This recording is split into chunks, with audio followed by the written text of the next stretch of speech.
he's going to be staying at Real Madrid. I'll be very surprised if we see him in the Premier League and playing for Arsenal next year. It's a real tall order, isn't it, for any club in the Premier League to tempt a player from Real Madrid. I was speaking over the weekend. I think it was Darren Goff maybe who made the point, or maybe Tony Cascarino. Dennis Bergkamp in the mid-90s when he left Inter Milan. Serie A was the powerhouse then of European football. To join Arsenal was a real surprise. Would this be comparable? I think it would be, yeah. I think it's probably bigger.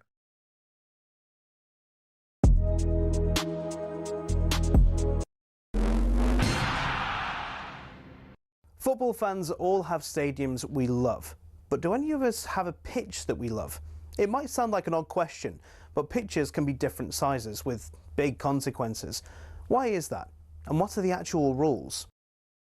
Back when association football started, pitches could be up to 100 metres wide and 200 metres long. That's longer than Ellen Road. Not the pitch, the stadium. Anyway, UEFA wanted a standard across Europe for international matches, which became 105 metres long and 68 metres wide. But some clubs had been rebels, not intentionally, but because of the stadiums. Take Highbury, for example. It was 5 metres shorter and a metre narrower, meaning away sides had a challenge to adjust. White Hart Lane was exactly the same. And actually, when Spurs temporarily moved to Wembley, they asked the FA to shorten the pitch. The FA, very offended by the sacrilegious suggestion, said no, which in fairness could have actually benefited Tottenham because when they moved into their shiny new stadium, the pitch was exactly the same size as Wembley's. Today, Forest Pitch at the City Ground is a big one. It's 2 metres wider than any other pitch in the Premier League. But the smallest of all, Craven Cottage, just 100 metres long and 65 wide. No excuse for not tracking your man. There are a couple of crazy outliers in Europe too. At Napoli's home ground, the Stadio Diego Armando Maradona, the pitch is a whopping 110 metres long. At least they don't play on a slope like Newcastle do. There's a 2-metre incline on the pitch at St James's Park, and don't get me started on the old pitch at Yeovil too. It used to be a slant of 2 metres corner to corner and across the halfway line. So UEFA have their standards, so do the FA, but they do give pitches in England some wiggle room. Pitches can be anywhere between 90 and 120 metres long and between 45 and 90 metres wide. I mean, the rules state you can't have a square pitch, but in theory you could have one that's 91 metres long and 90 wide. Imagine rocking up to play a Sunday League game and the pitch is basically a square. So there are rules and regulations on sizes, with a UEFA standard that roughly everyone follows, but as we all know, size doesn't matter, does it?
Good morning, 4 minutes past 6. Tuesday, August the 4th. This is talkSPORT Breakfast with me, Jeff Stelling Gabby Agbonlahor and Arnold Clark's Deal Drop. Get the new car feeling without the new price. Discover some of their biggest savings and find your next car today.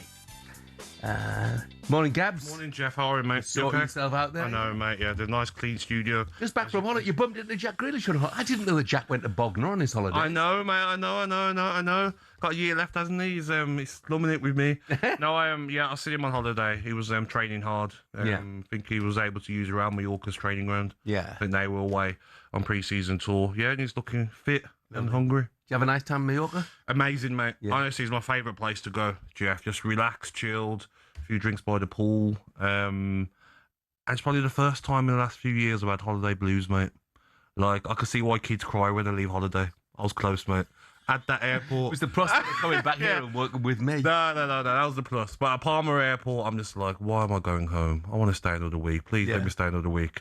But yeah, hopefully get back out there before the end of the summer. What about you, mate? You went to Portugal? I went up to Portugal, as usual. And I mean, Busy. I'm sure it was the same. And it's busy at this time of year, but maybe not on the Algarve. Normally, it's the time when all the Portuguese from northern Portugal head south. Mallorca wasn't as busy holidays. as It normal. wasn't as busy, It no. wasn't as busy as normal. I noticed that in a hotel when I went to Palma Old Town. Wasn't as busy. Normally you got long queues for the cabs. Wasn't any queues. Didn't have to queue into any. There've been all the protests, haven't there? You know, Everyone's scared. people not wanting holiday makers there and such like. So it's not the same in Portugal. You're welcome with open arms. Yeah, by I was the tiptoeing around locals Palma. I was Were you? making sure I'm a local. Don't worry, I'm a local. let I'll it- get away being Spanish. Little splattering of Spanish, mate. Yes, I'm Lamine Yamal's cousin. Yeah. Don't touch me. No, but it was lovely to get away, mate, and good weather as well. It's a bit hot at night. Don't know about Portugal, was it? A bit humid at night, sweaty. Always hot at night, but at least they've got aircon there. I mean, look, it's been hot here, and I know. most places, a lot of places, no aircon. Exactly. No, lovely, mate. It's good to have you back anyway, mate. Thank you, mate. You too. Look, lots happening in the transfer window. Chelsea confirming Jordan Henderson yesterday, 2-year deal at the Bridge. This is on the back of Danny Welbeck as well. Now, look, I mean, Jordan's not going to play, is he? Apart from maybe FA Cup, League Cup? Yeah, I don't think he will, but he's still an option, isn't he, Jeff, to bring on, like, see a game up. And we seen with the World Cup, didn't we? He didn't really play much, obviously. Hurt his arm in that incident after Mexico. But is he a player that everyone's been calling out for Chelsea to sign more experienced players? Does the changing room need a Jordan Henderson to sort it out? Yeah. You know, quite a young squad of players. Is he there? 2-year deal, probably not crazy money. Xavi Alonso understands the Premier League, spent so much time at Liverpool. He needs a senior figure to go and make sure he's on top of the change room. Is he going to be the voice, sort of the captain of that dressing room? And I can see why it makes sense. Yeah, I think there's no question he's been brought in for the impact that he'll have, not so much on the field as off the field. I mean, you look at the midfielders, they've already got Caicedo, Romeo Lavia, obviously Enzo Fernandez, they just signed Valentin Barco, Henderson as well now, and on top of that, you've got Morgan Rogers, Cole Palmer. Yeah. A lot of midfield players to fit into a side there when you haven't got any European football. Yeah, of course, but then you look at, say, centre midfielders. So say if you're going to play a number 10, you've got 2 centre midfielders available. Fernandez and Caicedo are your ones, aren't they? Barco as well, but Lavia's had injury problems, let's not forget. Oh, yes. Will he get through a season? So if you've got another injury to Caicedo and Fernandez, you might see Jordan Henderson starting more games than you think. Morgan Rogers actually did show, didn't he, in the World Cup? He can play for deeper in midfield. Yeah. A couple of times, didn't he? But he'll understand at his age, he's not going in there with any expectations to be starting Premier League games. But can you come on, see it out? Can he sort out that dressing room? Because you're going to have that a bit of, not division, but you've got the 2 Argentinian players now. You've got Morgan Rogers coming in. You've got Welbeck. And can he make sure everything's rosy in the dressing room? When you were at Villa, was there anybody like that in the dressing room? Maybe didn't play every week, but was seen as a leader? Me? I'm joking. No, not really, no. But you just knew your leaders. I mean, especially under the Martin O'Neill era, you know, lots of Gareth Barry experienced pros. James Milner was in there. You know, we had Stuart Downing, James Collins, Richard Dunn, Shea Given. There was a lot of those players that would captain the side without having the armband. But I do think, how many times have we been saying it, Jeff? Chelsea need to look at more experience. Maybe we didn't think mid-30s, maybe thinking late 20s, but I understand Jordan Henderson. There's a reason why every manager who works under loves him. There's a reason why Thomas Tuchel loves him and put him in the squad. And I'm sure he'll help that Chelsea dressing room because they have to, with no European football, minimum is top 4. Oh, yeah. Anything else is a dreadful season for me. They have to finish the top. Yeah, look, I think it's quite an exciting season in prospect for Chelsea. Kevin Nolan was alongside Alex Crook on the mid-morning show yesterday. He thinks Alonso is trying to re-establish some standards at the club with his new signings. 2 lads who've got, Danny Welbeck come from one of the biggest clubs in the world, in Manchester United, and sort of in the last couple of years revitalised himself, as should we say, at Brighton. Knows João Pedro well. João Pedro, they had a fantastic relationship there, so he'll know that. And then Jordan Henderson, who we all know what he done at Liverpool and had a fantastic career there. Come back to Brentford last year and played a major part in them having a really, really strong season. So, and I think what it is, it's not just what they can provide on the pitch, it's what they can provide off the pitch and show these young lads the right way and the right career path to take and the right choices. Because a lot of the lads, although they're earning lots and lots of money, they don't see probably what success is yet. And you've got 2 lads who've probably, who've won the title, know what it's like to win titles, played in Champions League year in, year out. Kevin Nolan's views, which I think we probably concur with. Jill's text said, sick of this Henderson narrative that he's needed more off the pitch. What does that say to developing youth players?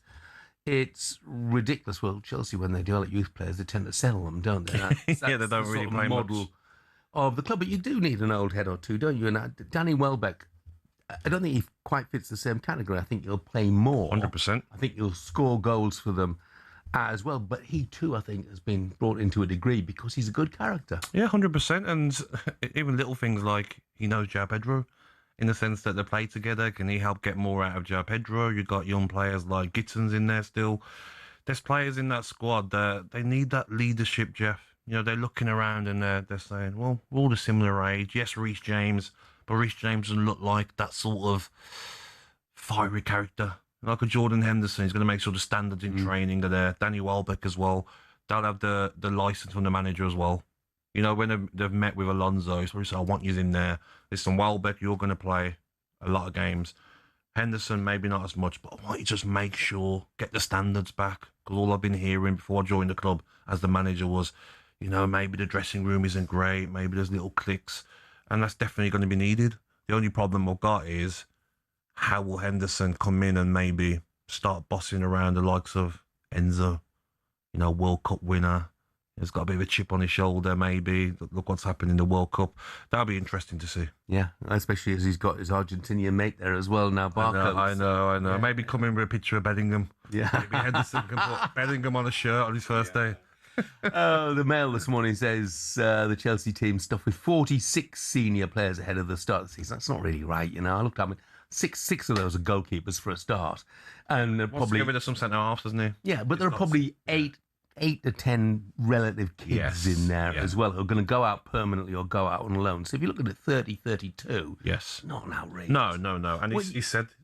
Sorry, mate, you said anything outside of top 4 will be a failure. So where do you think they might finish? I know they will finish 4th. I do. I look at...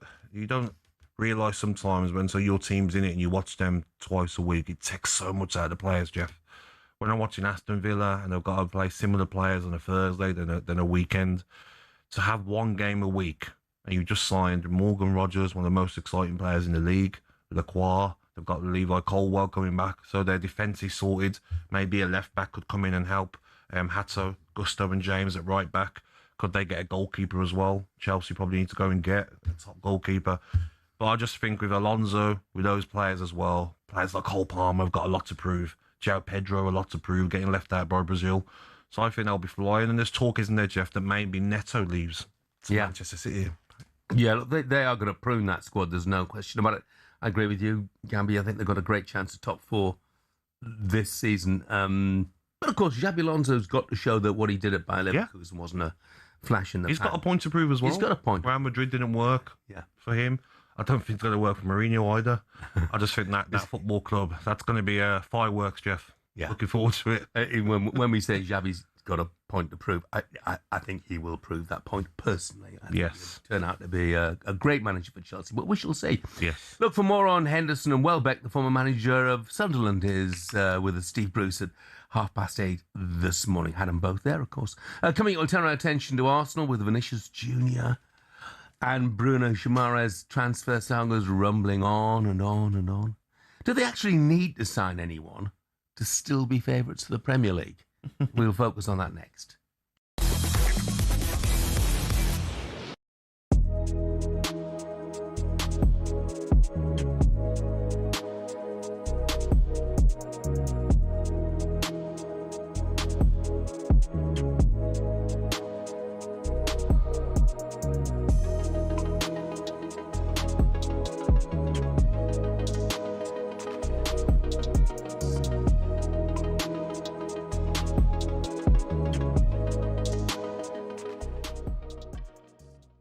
I mean, is it, having won the league last season, I mean, you mentioned this to me in the break. Do you think it's more emphasis on the Champions League this time? Possibly, without wanting to obviously downplay anything else around it. Possibly there will, within the camp, that little bit of extra determination to try and get over the line in the Champions League. They'll be right in there again. Champions League is such fine margins, those matches, when you get to the quarters and the semis of those games, you can be in pole position with 10 minutes to go and go out. It's very, very difficult to absolutely guarantee anything at that level and that stage of that competition. They're the team to beat in the Premier League. I think the squad, I just looked at the squad again, Jeff. They've got so many good players.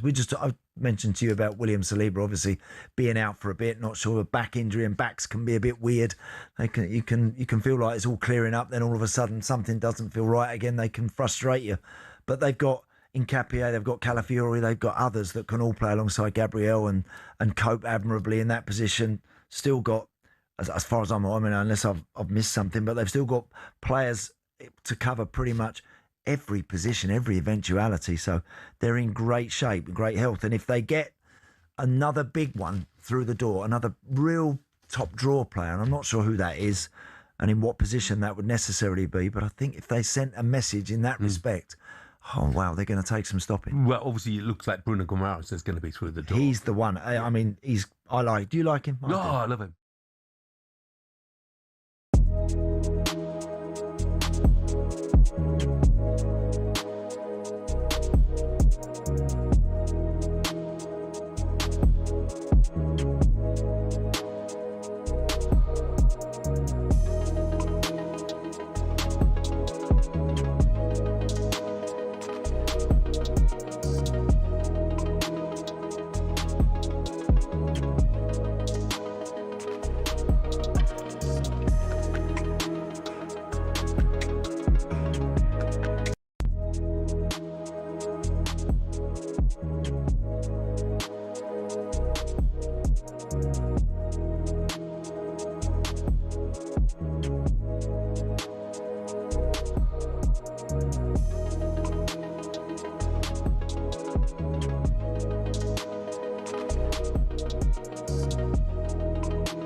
Good morning, this is talkSPORT Breakfast. I'm Jeff Stelling Gabby Agbonlahor is with me. We avoided the dreaded Three Lions feud this morning.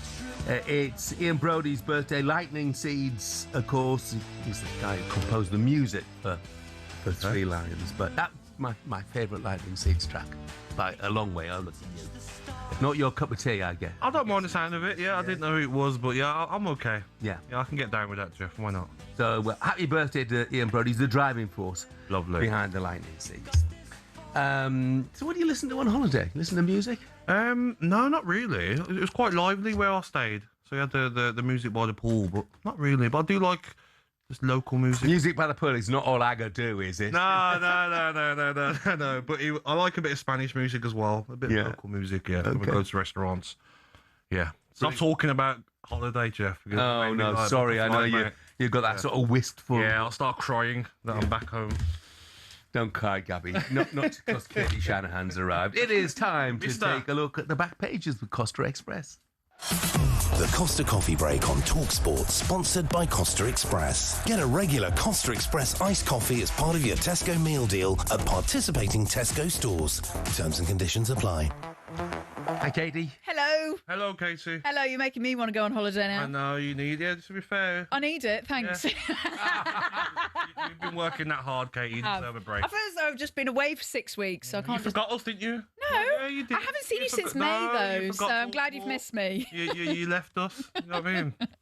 I was listening, actually, out in America Good, the whole good. time, so don't you Really? worry. Yes, I was. What, 1 a.m.? Yeah, well, just whatever time I woke up.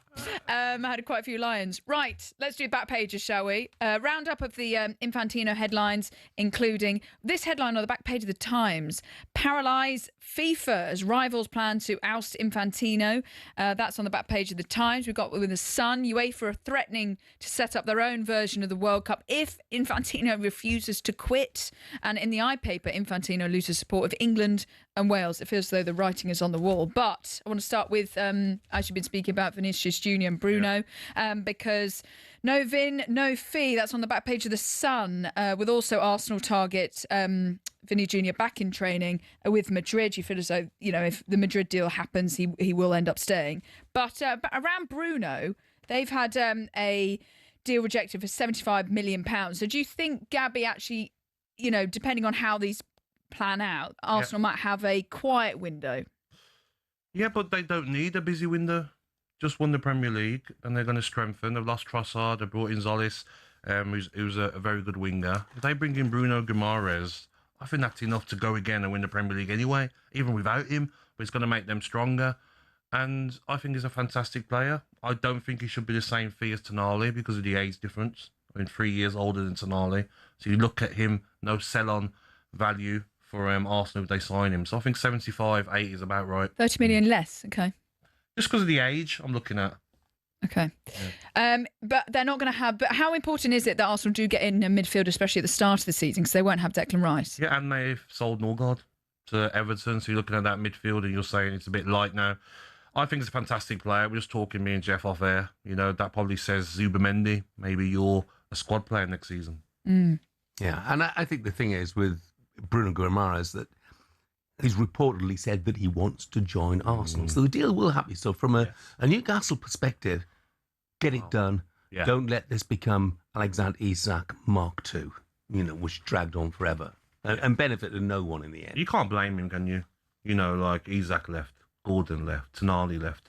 He's a captain, but he's probably thinking, I'm going to probably guarantee the Premier League. Newcastle is, as you know, I think Newcastle's a fantastic football club and the supporters are incredible. But when you're one of their top players, and he's such a talisman there as well, and you see the people going through the exit door, you're inevitably going to be tempted. This is another story in The Sun this morning. I quite like all these pictures. The Greek gunner, run and run. So Arsenal new boy Christos Zolis earned the nickname of Spartan War Hero after smashing fitness tests during pre-season training. I bet he did. Yeah. You can always see all his teammates go, oh, Spartan War Hero there. What a load of nonsense. What's he like with the ball? Yeah. Let's have a look at him. Did you win all the fitness tests? No, I did not. I hated them. We were talking about the bleep test yesterday. Max Scott done it, didn't he? yeah. Nottingham Forest in Portugal, and we hated it.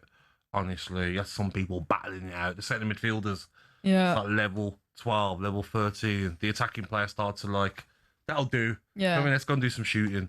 But yeah, not for me. How did it work with fitness tests? Because when for England, when I played England hockey, when every time you kind of trying to get into a squad, or we had trials and new players coming through, you used to arrive and the first thing you used to do was a fitness test. So basically, if you didn't hit that certain mark, you weren't selected, you were out. Yeah, it changed near the end of my career. At the start, it was the old school, the Martin O'Neill, the fitness coach, and you're running around the training ground, laps and laps and laps and laps with your heart rate monitor on.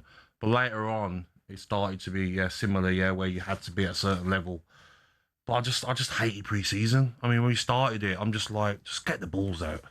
There's some managers, Jeff, like no footballs when you come out for like a week, and you're like, come on.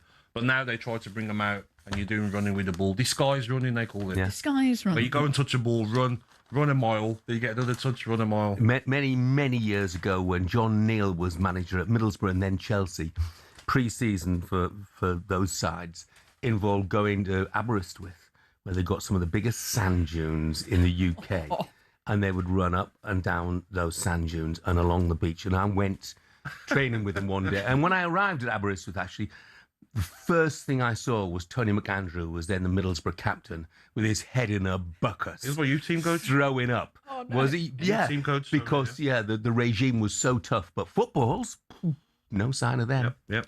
No. And this other story to bring you this morning, in the Sun, but also on the back page of the Mail. Is Pollock really worth £1 million a year? This is to do with rugby union here.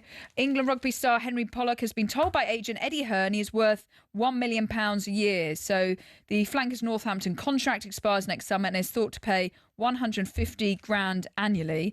Where do you sit on this, Jeff? Do you think he's worth £1 million? Of course he's not. Yeah. I mean, of course he's not. We're talking rugby union. Yeah. And I'm sorry, Eddie's playing a game here.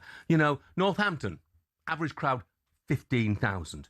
No big TV coverage as far as they're concerned. Rugby's in a financial crisis as well. Have we not heard of London Irish and Worcester and Wasps? They've all gone to the wall. Rugby union is not paying anybody £1 million.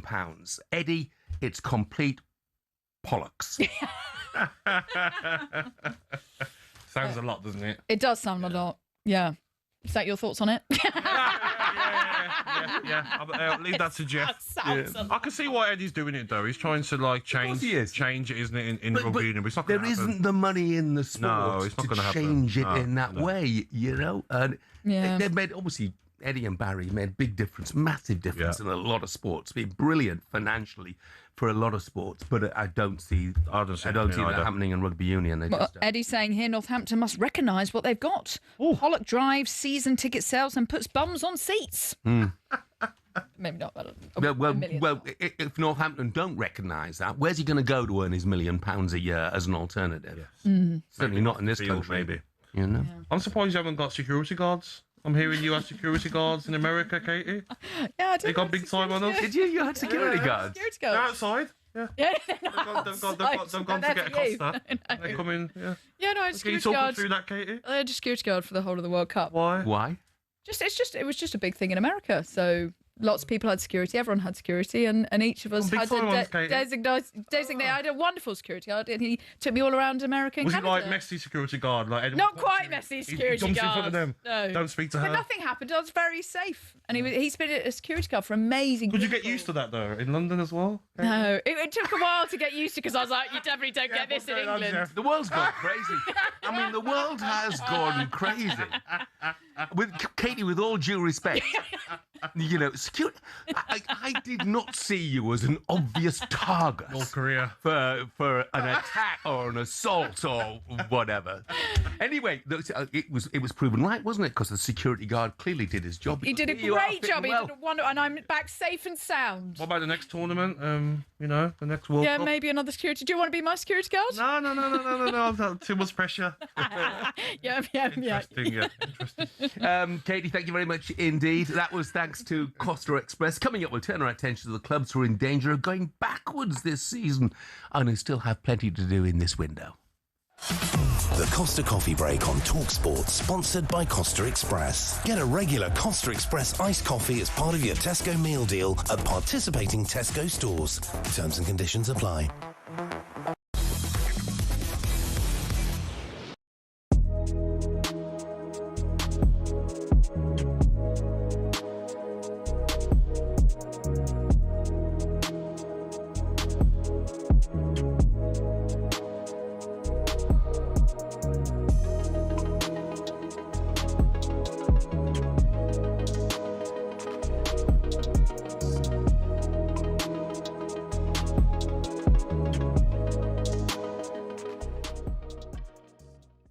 staying with Liverpool, there are some reports that they have now made a formal offer worth £100 million for Bradley Barcola. I reported a couple of days ago that Barcola wanted to make the move to Anfield, but you've not been too inspired by this possibility. No, I'm with Jamie Carragher in the camp that I saw him the other day talking about it. We have like 3-4 left wingers already, players who can play there.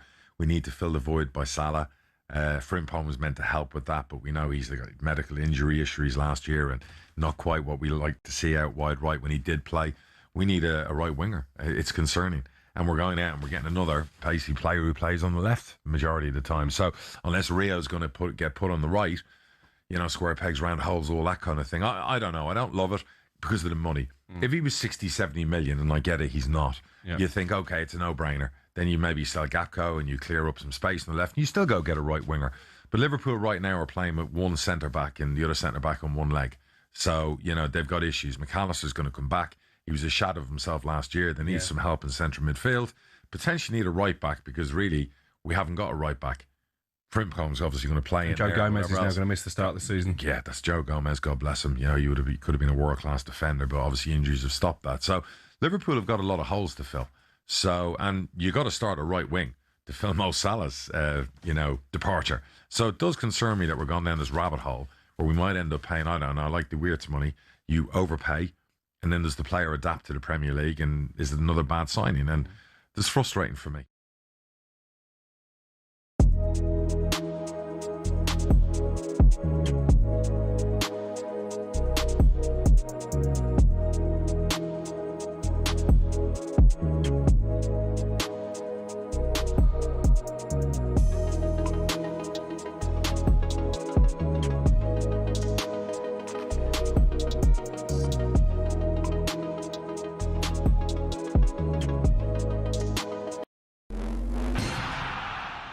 Every spring, sports fans in Europe come together to celebrate arguably rugby's biggest annual tournament, the Six Nations. But why is it the home nations, plus France and Italy, and no one else? It all started back in 1871 when Scotland beat England in the very first international rugby match. A few years later, when they could field a team, Wales decided they'd host England and an idea was thought up. With Ireland keen, they formed the Home International Championship, which ran from 1883.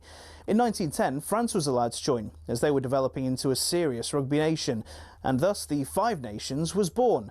France had an interesting history with the championship. They were actually booted out for paying their players in 1931, when the home nations were keen to keep it amateur.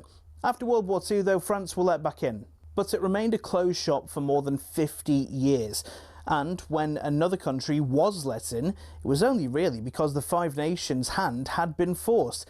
Italy was developing into a serious contender, beating Scotland, France and Ireland twice in the same year, meaning in 1999 officials got together and said yes to Italy and it became the Six Nations. So what changes, if any, come next? 7 nations? 8? A promotion and relegation system? Or should we leave it alone and let it remain the great rugby tradition it's become?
Good morning, this is talkSPORT Breakfast with Jeff Stelling Gabby Agbonlahor and Arnold Clark. It's the perfect time to upgrade your car, get 2 years free servicing when you buy a used car in the upgrade event. Check it out online. USA boss Mauricio Pochettino signed a new deal with the national team. It'll take him through to the 2030 World Cup. He's been speaking after he signed the deal on his plan for the team over the next 4 years. Evolve and to develop an amazing new cycle of 4 years, to feel that we can be part of, to help and grow in the direction that the vision of the federation have. Mauricio Pochettino, so won't be coming back to the Premier League anytime soon. 10 security guards as well. Just a couple of more texts actually on the topic of Henry Pollock and Eddie Hearn suggesting he's worth £1 million a year. Pompey Adams says Finn Russell, who gets that about, said Finn Russell is the top earner in English rugby and does earn around £1 million plus endorsement, but he is a mercurial global star and not a player in the infancy of his career, such as Henry Pollock. And Stuart says Northampton's a rugby town. There'll be bums on seats with or without Pollock. Thank you very much indeed for that, fellas. They deserve it, though, and maybe Vinny Jr. might be getting that a week. No. But that's you put it that way, Joe. I know, but it's just the imbalance in wages within sports, isn't it? I know, it's incredible, isn't it? We're in a mega sport, The injuries as well that rugby players get. Oh. They can get every time they go on the field. Look, I mean... Incredible, isn't it? Yeah, wouldn't catch me playing it. No way, not for me. No scrums for me. Now, Premier League clubs have spent close to £2 billion with 4 weeks still remaining in the window. And next most is Serie A, which has spent around £700 million. But who are the clubs that are in danger of going backwards this season? Before we talk about clubs that might go backwards this season, I've just got an interesting text from Georgie in Chesterfield. He says, as a neutral with no preference for the big clubs, I can't understand why people aren't seriously considering Chelsea as title contenders. With no Europe, a top coach like Alonso, he's got all week to work with his players every week. I think they'll be Arsenal's closest rivals this season in a similar way. I think De Zerbi can get Spurs top 5. What do you think, Gabs? Could they be contenders? I don't think so, no. Losing Cucurella will be massive for them at left back. Goalkeeper situation. You know, they really need a top goalkeeper. If that's something they can get through before the transfer window ends. Left winger as well. Garnacho's left. Gittins hasn't really showed the form he showed at Dortmund. And even though they've got Welbeck, João Pedro, and they've still got Liam Delap, have they got that Haaland striker? I still think Manchester City will be Arsenal's biggest challengers, maybe second. I think the thing is that, you know, why George, to a degree, is suggesting it, perhaps, sorry to put words in your mouth, George, is that the other sides have all got vulnerabilities. Oh, yes. We don't know how Maresca will do in following in Pep Guardiola's footsteps. So far, Manchester United financially have not really backed Michael Carrick. Liverpool seem to be in a degree of turmoil. A bit weak, aren't they? Yeah. The squad's a bit weak. Villa have got their spending restrictions. Newcastle are, losing players left, right and centre, and a manager as well. So there's so many clubs have got issues. Yes, that's why I think definitely top 4. But I still think we have to give it a bit of time with Alonso. Maybe he can't get every player he wants in this transfer window as well, Jeff. But I just look how strong Arsenal are. I don't look at that Chelsea squad and think they can challenge Arsenal. But I still think they'll be up there. Could they finish second, third? Yes, they could. But I just think Arsenal are going to be out on their own. I really do. Yeah. You're right about the other teams as well. They've got issues, especially Liverpool. You look at their squad, Jeff, and you're a bit worried. They need players in. Yeah.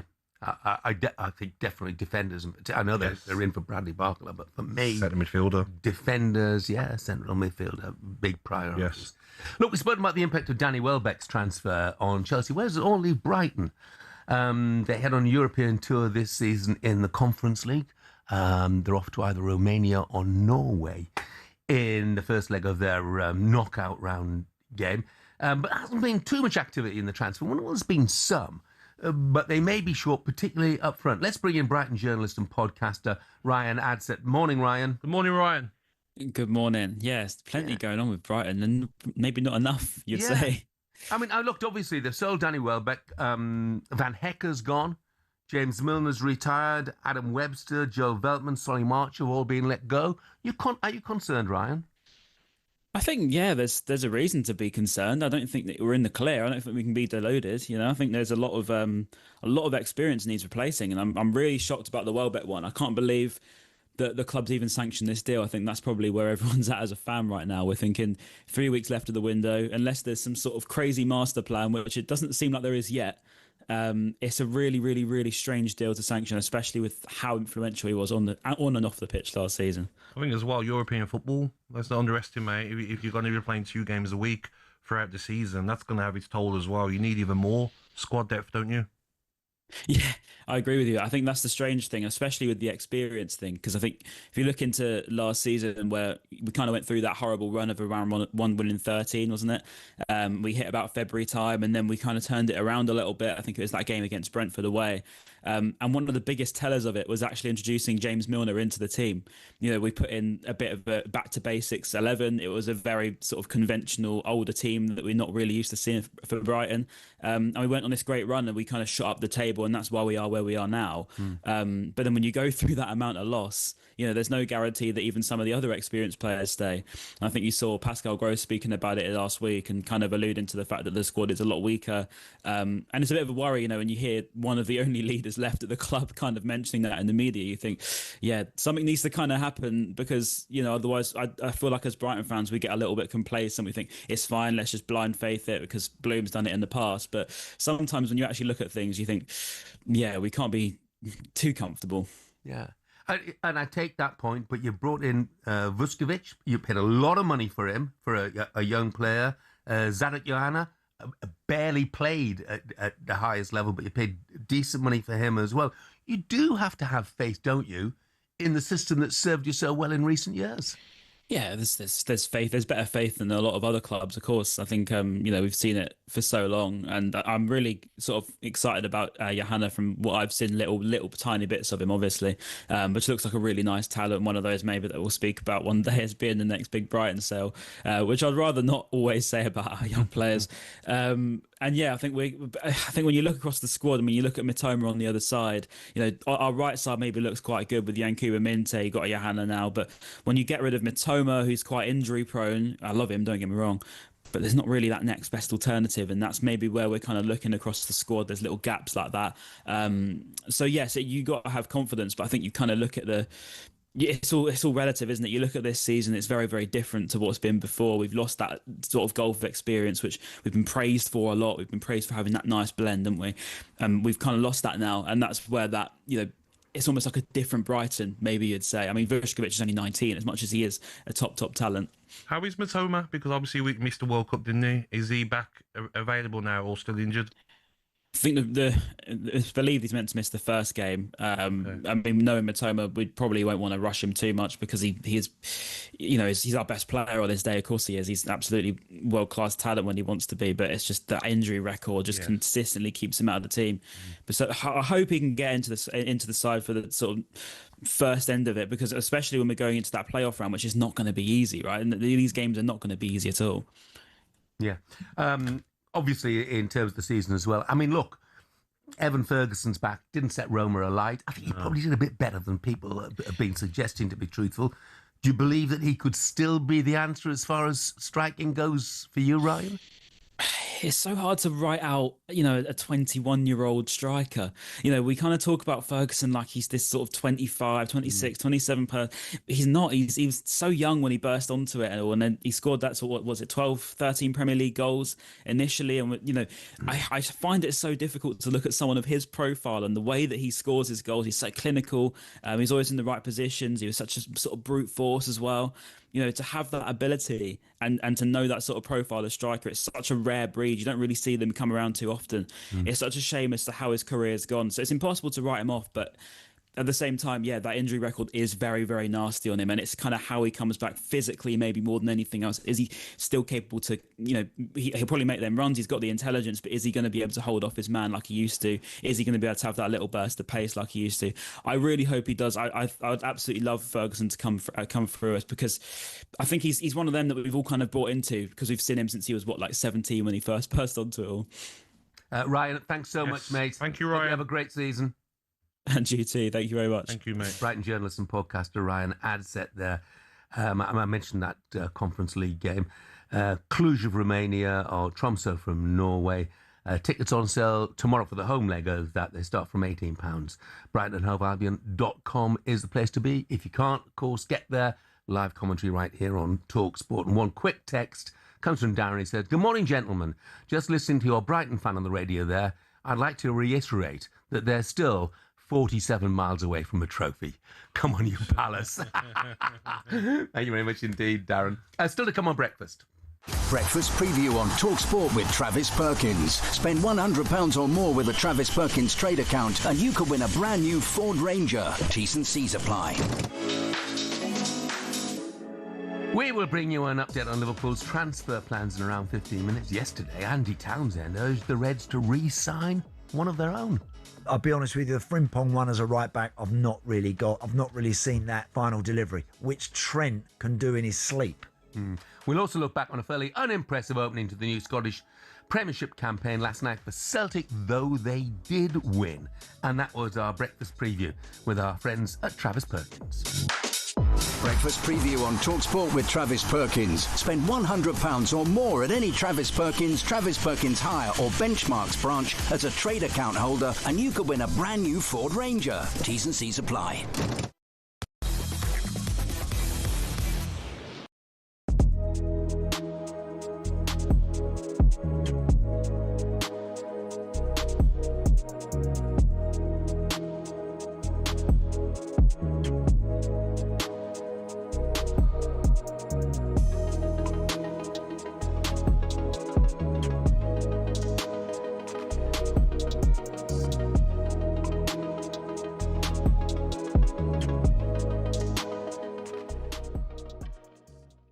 My issue is, and you say he's in a minority of one at the moment, I'm not sure he is because, we haven't seen the African Federation, for example, come out against him as yet. And you know what? I've got this feeling he won't be forced to resign because he's shown his vanity. He's shown this astonishing lack of self-awareness. It's absolutely beyond belief that I think he will be so difficult to prize out of his position. David Bernstein's going to be on later on, and he will tell us how difficult it was to get rid of Sepp Blatter. And I think we're in a similar situation. That's a good point. Yeah, look, I totally understand that. But I know that he lost a couple of seniors, people in senior positions. I think over the last few days at FIFA, people have resigned. And I just always feel when that sort of stuff starts happening, when others that a few weeks ago were reasonably close to him, all of a sudden have now just gone in the middle of the night in a puff of smoke, they're out the door, and I'm sure others would be tempted to follow. I just feel that I don't think it's going to happen quickly, Jeff. Whatever's going to happen, I'm sure it's going to be pretty protracted and drag out over the months ahead. But I do think eventually this will end with someone stepping forward, a credible contender that they feel could take FIFA forward in a different direction. And I'm pretty sure eventually something will happen and he'll probably stand down.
Good morning, 10 minutes away from 7 o'clock, Tuesday, August the 4th. This is talkSPORT Breakfast with me, Jeff Stelling and Gabby Agbonlahor. Headlines this morning.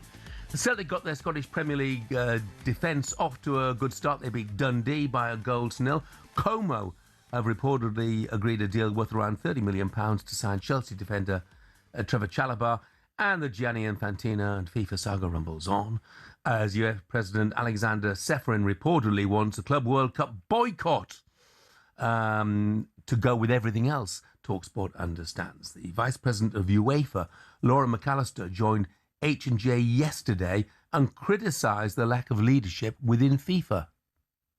Yeah, I mean, I hope others follow our lead, whether that's England or other European nations, because the more unity we have around this, the greater power to our elbow.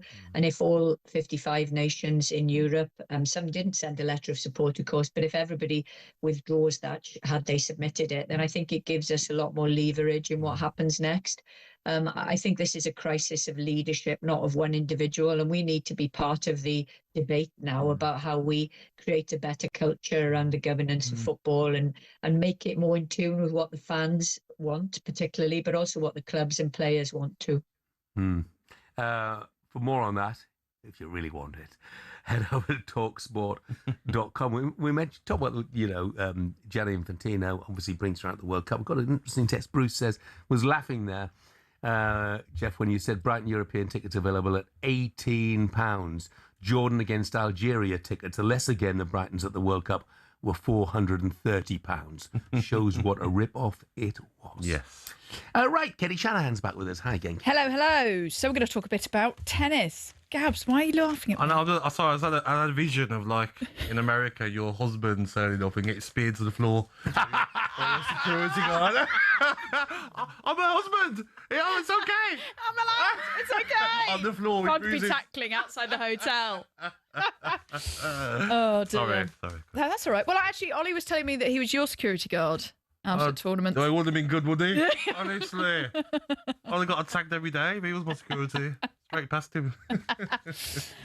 So let's move on to tennis, because headline here in The Sun, not again M, from rad to worse. So this is after Emma Raducanu is out of the US Open with an injury and may miss the rest of the season. So it's 5 years on from her fairy tale win in New York when she won the US Open. She has since missed 6 Grand Slams. In her 14 majors appearances since, she's only reached the 4th round once, and exiting in the first and second round 10 times. Gabby, how difficult is it as a young sports star with constant injuries? And I suppose that, where does this leave Emma Raducanu? I think I feel sorry for her because, she gets a lot of stick. And I remember playing with so many players, Katie and Jeff, that injury, they get back, they're excited, and they go and train 2 days. Injury comes back. I remember a player, Ron Vlaar at Aston Villa, calf injuries, go and see a specialist, pull your calf again. So I do feel sorry for her. We shouldn't give her too much stick. And I'm sure she'll be frustrated with herself as well, frustrated with her body, that she just can't stay fit. Jeff, do you think tennis needs Emma back? Yeah, I do. I agree with Gabby. She's just, maybe she hasn't made some great decisions along the line with coaches and so on and so forth, but with her injury problems, she's had a horrific look. Nobody can ever take away what she did at that US Open. It was absolutely astonishing, one of the great sporting achievements. And I do think, certainly, as far as British tennis is concerned, of course we do. We need a star, we need a star out. That's why during Wimbledon, everybody jumped on the Arthur Ferry bandwagon, because here he was, a new star, hopefully, as far as British tennis is concerned. The women's game requires the same. Look, there's nothing she can do about the injuries. I can forgive her many things. I can't forgive her part in that advert for Wild deodorant, by the way, because that's an absolute shock. Have you seen that? No, I haven't. No, man, it's just awful. How old is she? She is 23. What age is it? No. Do you know what I mean? And like, I'm sure she's trying to see every different specialist and every different physio to see what can you do for these injuries. But sometimes your body just keeps letting you down. There's so also many she's- pressures on her, haven't there, as well? Yeah. Since she won that US Open title, so many demands. And at that age, unless you got the right advice, easy to get it wrong, isn't it? Maybe there have been mistakes along the line, but, you Off know, the field I as saw the well, pictures of her in that sort of medical boot the other day, you know, and you just, you really felt for her. Shame, yeah. But also, since her US Open win back in 2021, she has had 7 coaches in 5 years. So how is she going to build any consistency? Yeah, that's very odd because there should be a coach. I get changing one coach, but you can't have 7. That says to me the problem's with you, not the coaches. Maybe she's not listening to them and wants to play tennis her way when the coaches are the ones that you should always listen to with any sport. It's interesting with tennis and kind of other sports where it kind of comes down to more individual and you have got that one coach, I suppose. There is that power play a little bit as well. Of course, yeah, and she might say to herself or say to the coach, I want to play this sort of tennis, and the coach is watching you day in, day out and be like, no, that style doesn't suit you. What about this style? And she's maybe after winning that US Open, maybe sometime we talk about egos as well, and she wants to play whatever tennis she feels best for her. You know what? It's still there for her. Of course it is. 23, and I think I'm right in saying the women's singles at Wimbledon has been won by a different player in each of the last 10 years. There is no dominant women's player. So if she can get anywhere near back to her best, she could yet be winning. It's not a bad thing, is it, of just missing the whole season and just sorting your injury problems out once and for all. There's no point to rushing back and you break down again. Sometimes just have the season off, sort the injuries out, and then next season she might come back to form. I mean, if she's out of the US Open, that means there's a bodyguard out of her job. Katie, thank you very much indeed. Coming up, we'll turn our attention to Liverpool. So, Iraola has come in, but how far away are they from challenging for the title? Are the fans starting to get concerned heading into a new season? 03717 223344 is the number to have your say. We focus on that next.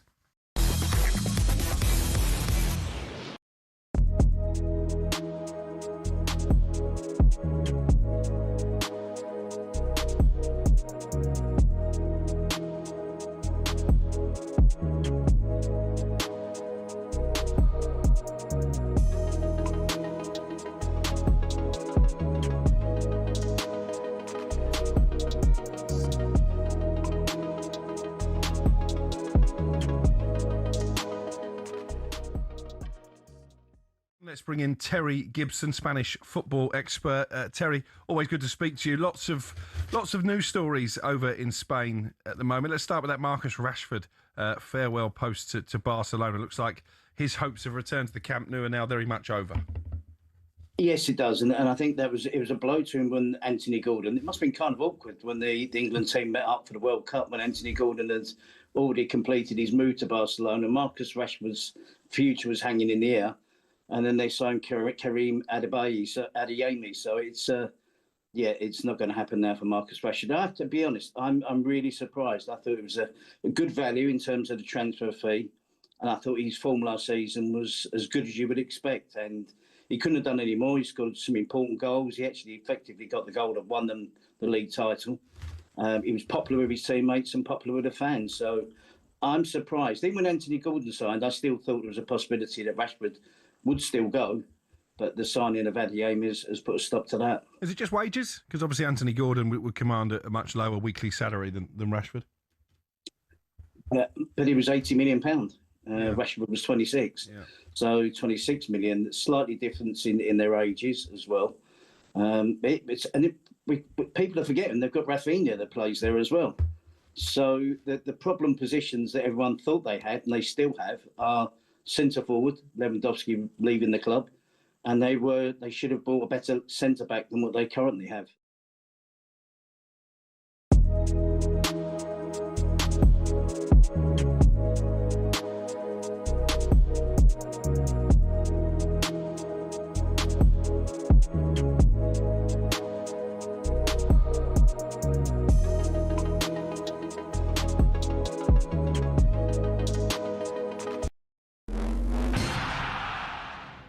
What football ground are you thinking of when someone says this? Really tough place to go. Difficult place to go. Such a tough place to go. It's a tough place to go at the moment. It was a really difficult place to go, always. But what are the toughest places to go, really? We've scoured the planet to find out.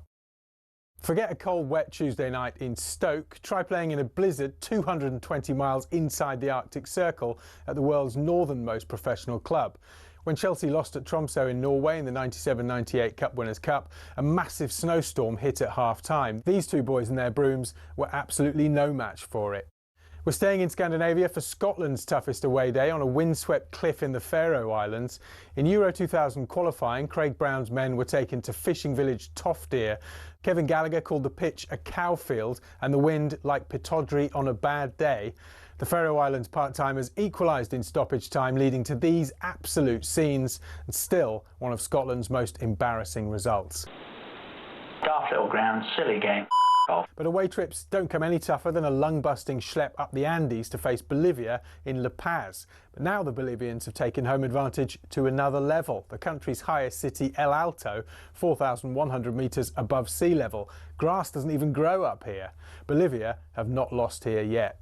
The longest unbeaten run in any professional league ever belongs to Red Star Belgrade, or Crvena Zvezda if you must. They've gone 7 years without defeat at the Rajko Mitic in Serbia's Superliga. Their fans are pretty intimidating as well, but they're not as loud as this mob. Galatasaray's Ali Sami Yen Stadium's officially the loudest in world football. In a derby with Fenerbahce, Galatasaray fans set a Guinness World Record of 131 decibels. That's louder than Motorhead, and pretty tough to carry out your manager's instructions when you can't even hear them. However, our most intimidating away day is in Wales, where cameras can't enter and players can't leave. HMP Prescoed. This prison team was briefly kicked out the Gwent League over concerns about young opposition having to go in there. Now that's a tough place to go. Early June 1939, Germany, always a tough place to go to.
Good morning, 3 minutes past 7, Tuesday, August the 4th. This is talkSPORT Breakfast with me, Jeff Stelling Gabby Agbonlahor, and Arnold Clark's Deal Drop. Get the new car feeling without the new car price. Discover some of their biggest savings and find your next car today. Got a great show for you this morning.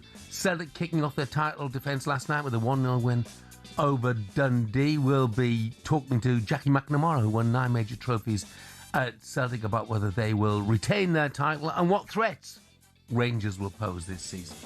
Danny Welbeck and Jordan Henderson, teammates at Chelsea now, but they both played under Steve Bruce in Sunderland squad 16 years ago. We'll be checking in with Steve a bit later to see what he makes of their moves to West London and what can Everton achieve this season. We'll be finding out from big Toffees fan, former Cruiserweight World Champion Tony Bellew. But right now, Liverpool fans, you're getting worried at all? 4-2 loss to Leeds in pre-season. And we could be seeing more departures. They've already lost Konate and Robertson and Mo Salah.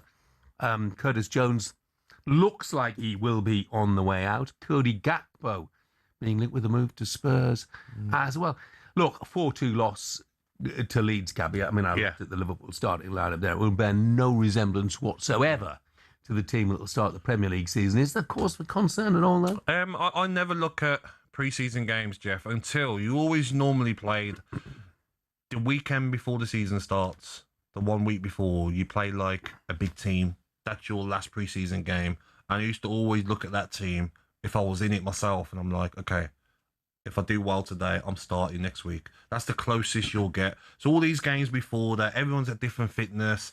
Some players are coming back later into preseason. I wouldn't look into preseason results until that last game. But managers maybe have a different eye on it. They're looking at, oh, okay, he doesn't look like he was at the same level as last year. He's not looking fit. What's he done over the summer? But Liverpool definitely need players in. Yeah. I'm not sure Barcola, for the money that's been talked about. I watched a lot of him, Jeff. He misses a lot of chances. For £135 million. He is rapid, though, isn't he? I know. I feel like for £135 million, he needs more. Well, joining us now for a bit more on what the season could look like for the Reds. It's a very good morning to the Liverpool football writer for the Mirror, Jim Boardman. Morning, Jim. Morning, Jim. Morning. Morning. Look, Jim, I mean, look, issues at Liverpool, where do we start? Let's start with the defence. How concerned should Liverpool fans... Obviously, Van Dijk's not back at the moment. They've lost Canate and Robertson. Connor Bradley remains injured. Jeremy Jacquet is injured. Joe Gomez is injury-prone as well. It strikes me there are a lot of defensive issues at Anfield. Definitely. I mean, Liverpool fans have been asking for, centre-back cover at least for a couple of years now because, Canate hasn't always been fit every game and he's had times when his form's dropped off.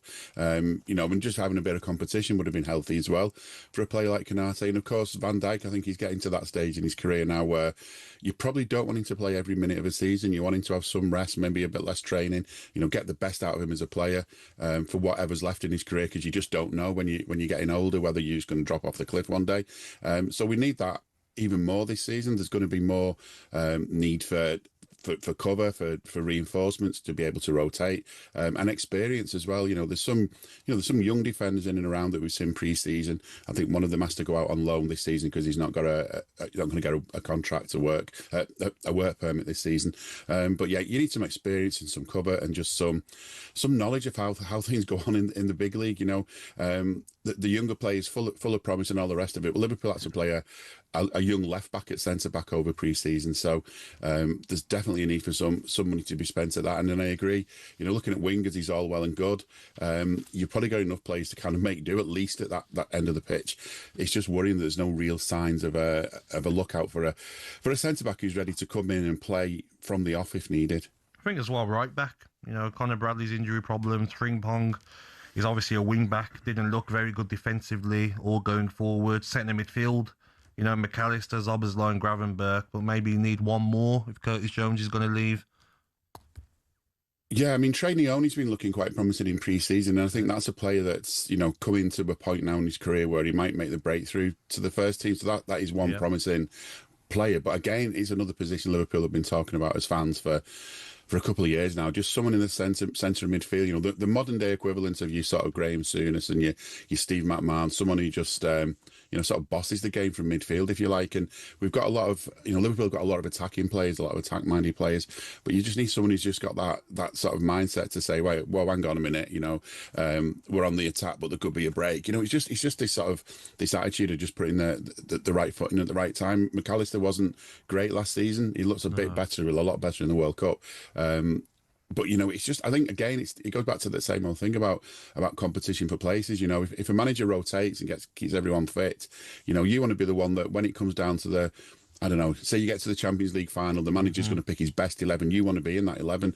And I think players are competitive, aren't they? They just want to know that they've got someone to battle against. Jim, what's the feeling from Liverpool fans on Curtis Jones? Because there's talk of getting his net into Milan. When I watched him over his career, he's been games he's top, isn't he? Then next game he's not at it and he's on the bench and he comes on, he doesn't really affect the game. What's the feeling from the Liverpool fans with Curtis? I think he's one of those players that for a while you think, he's going to be good, and there's a lot of hope, a lot of potential. When you see him at his best, he is such a good player. And there's been times, certainly last season under Slot, when you thought, well, he should have started more games.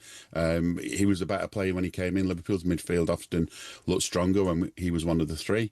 But then, as you say, there's just those games where he just drops off and his concentration maybe isn't the best, and he's been guilty at times of doing that thing where, when you just need to sort of hit it into Rose Ed or get it up the field, he'd try and do a bit too much footballing, if you like, in his own sort of penalty area and things like that. So, there are those moments when he sort of forgets what he's doing. I think with a new manager, there's someone who can shape you and get you to one side and fix those issues. But yeah, I think if he goes in the summer, it'll be sad because, lifelong Liverpool fan, all the rest of it. But, if that money can be spent to reinforce and bring someone in that's fresh, and ready and raring to go, then that could be a good thing too.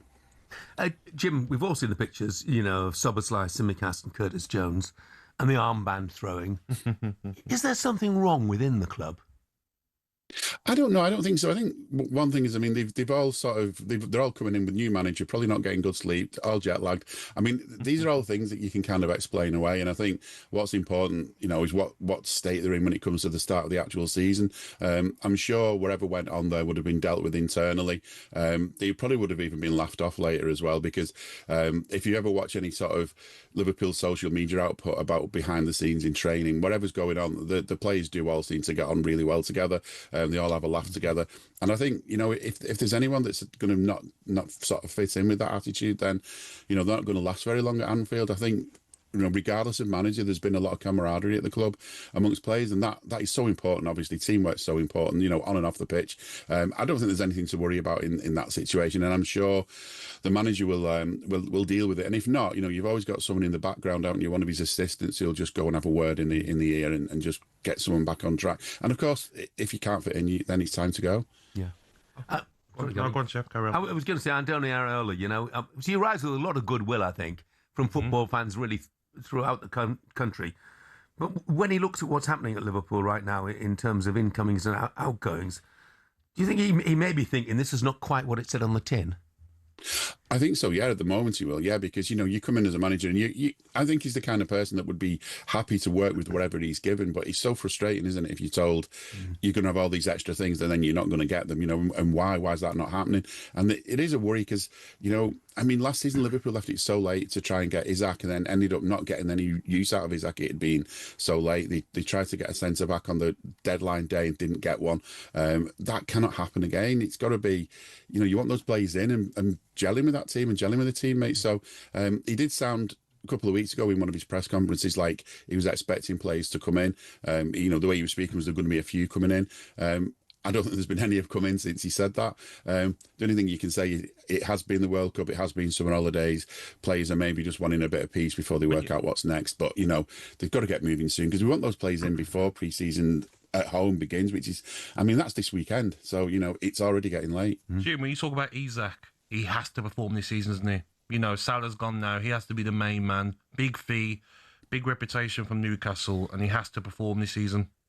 Yeah, he's got to. Last season we can all sort of make, everyone can understand what went on last season. It was a difficult start to the season, all the injuries and all the rest of it.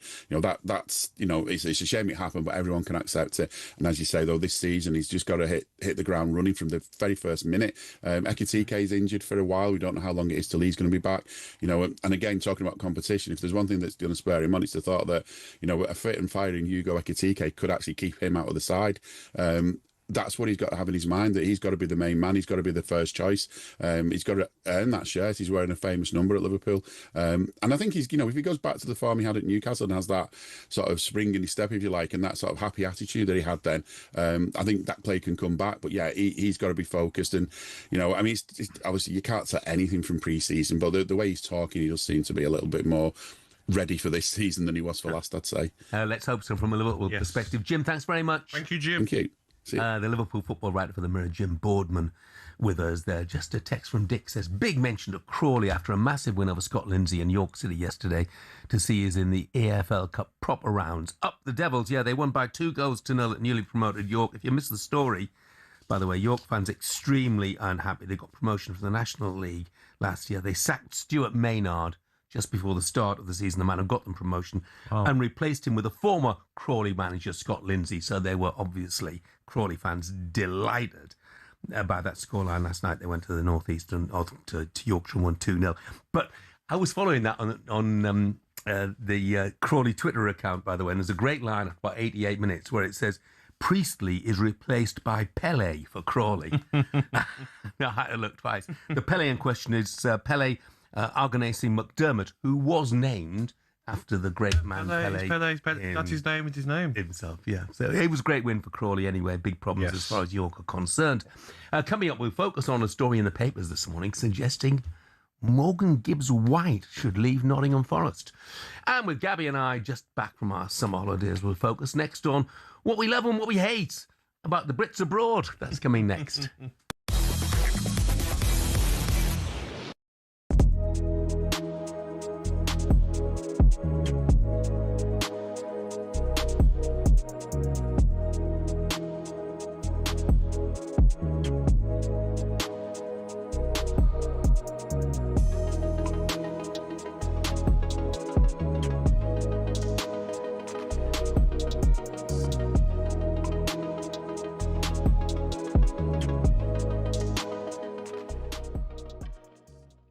It's an amazing story, actually. It's almost a forgotten man. This is about Mykhailo Mudryk, who has been allowed to come back to football immediately for Chelsea. So you'll remember that this is a man who had a 4-year ban handed down to him for breaching anti-doping rules. He's not played since November 2024 after what was described as an adverse finding of meldonium, which is a banned substance in his system. He appealed against that sentence to the Court of Arbitration for Sport, who have today said that because he accepted breaking anti-doping rules, they have agreed that the time served already is enough of a punishment. So Mykhailo Mudryk is available to play for Chelsea with immediate effect. Can he even still play football? Is he good enough? He's not played football for 3 years. Nearly 2 years. Well, Chelsea have released quite a long statement today, obviously welcoming the decision. They've talked about what a difficult period of time it has been for Mykhailo Mudryk. And I think this is the important paragraph here in the statement. We welcome the acknowledgement that advances in the applicable scientific reporting standards for more reliable testing mean that had Misha's sample been analysed under today's technical requirements, it would not have been reported as a positive test and no anti-doping rule violation would have resulted. That is an important part of the context surrounding the agreed resolution and allows everyone involved to move forward.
Good morning, this is talkSPORT Breakfast. I'm Jeff Stelling Gabby Agbonlahor is with me. A story spotted this morning in the Mail. Writer Tom Colomos is questioned whether it's time for Morgan Gibbs-White to leave Forest. He's written, Gibbs-White has watched teammates join Champions League clubs. He wouldn't be human if Anderson and Elanga's exits had not affected his thinking. Well, if he's seen Anthony Elanga since he went, would affect his thinking because, he pulled up no trees at Newcastle. So we're talking about Elliot Anderson, but I mean, look, other clubs will be interested. Yeah, I think that, let's be honest, if you're being honest with Morgan Gibbs-White, could he play at a club in the top 6? Yes, he could, and he'd do very well. Nottingham Forest must be thinking, we're lucky to still have him. Do you know what I mean? There was that chance to go Spurs, wasn't there? It didn't happen for him. Top player, and I'm sure if he has a top season again, there'll be clubs after him. I mean, I'd love him. Right now, someone told me Aston Villa, I'd put your arm off for him. Yeah, I mean, fantastic footballer. Unfortunate not to be in the England squad, wasn't he? Very unfortunate. Exactly. So, look, how happy is Morgan Gibbs-White at Forest? Well, last week, talkSPORT's Max Scott spent time training and hanging out with Forest at their pre-season camp in Portugal. Gibbs-White seemed particularly happy with the Forest owner Marinakis. We've all known Mr. Marinakis and how incredible he's been for Nottingham Forest, and I feel like people inside the club only realise that. Because you have to see it firsthand for what he's like, and he's so incredibly passionate about this football club, and he would do anything to make it great. And his ambition is clear. I think appointing Oliver, the gaffer, is a statement in itself. And credit to him for doing that. And I think now bringing the gaffer in, it shows the trajectory and how we want to go as a club. So it's really exciting times. And I feel like if we can sort of keep the core value of this group and push on and go further, I feel like we can, like I said before, we can achieve something really good. Yeah, and the future's got to be brighter, hasn't it, under Oliver Glasner? I hope so. But I just look at someone like Gibbs-White, 26 now, Jeff. He'll want us to play Champions League football. He'll look at all the other players they're getting the moves and they're playing. He'll have that as something that he'll look in his career he wants to achieve, definitely. But I think they'll have a good season. Yeah, I think they'll have a decent season as well. We always have these stories, don't we? Ryan's text says, Morgan's just bought a massive new house in the Nottingham area. You always hear about we saw him outside the estate agents and so on. He couldn't rent that out, could he, if he moved? No way. But Ryan, thank you for the information. Yes. I just don't see him going anywhere at the moment, at least. No. Okay, time now for our next coffee break. The Costa Coffee Break on talkSPORT, sponsored by Costa Express. Get a regular Costa Express iced coffee as part of your Tesco meal deal at participating Tesco stores. Terms and conditions apply.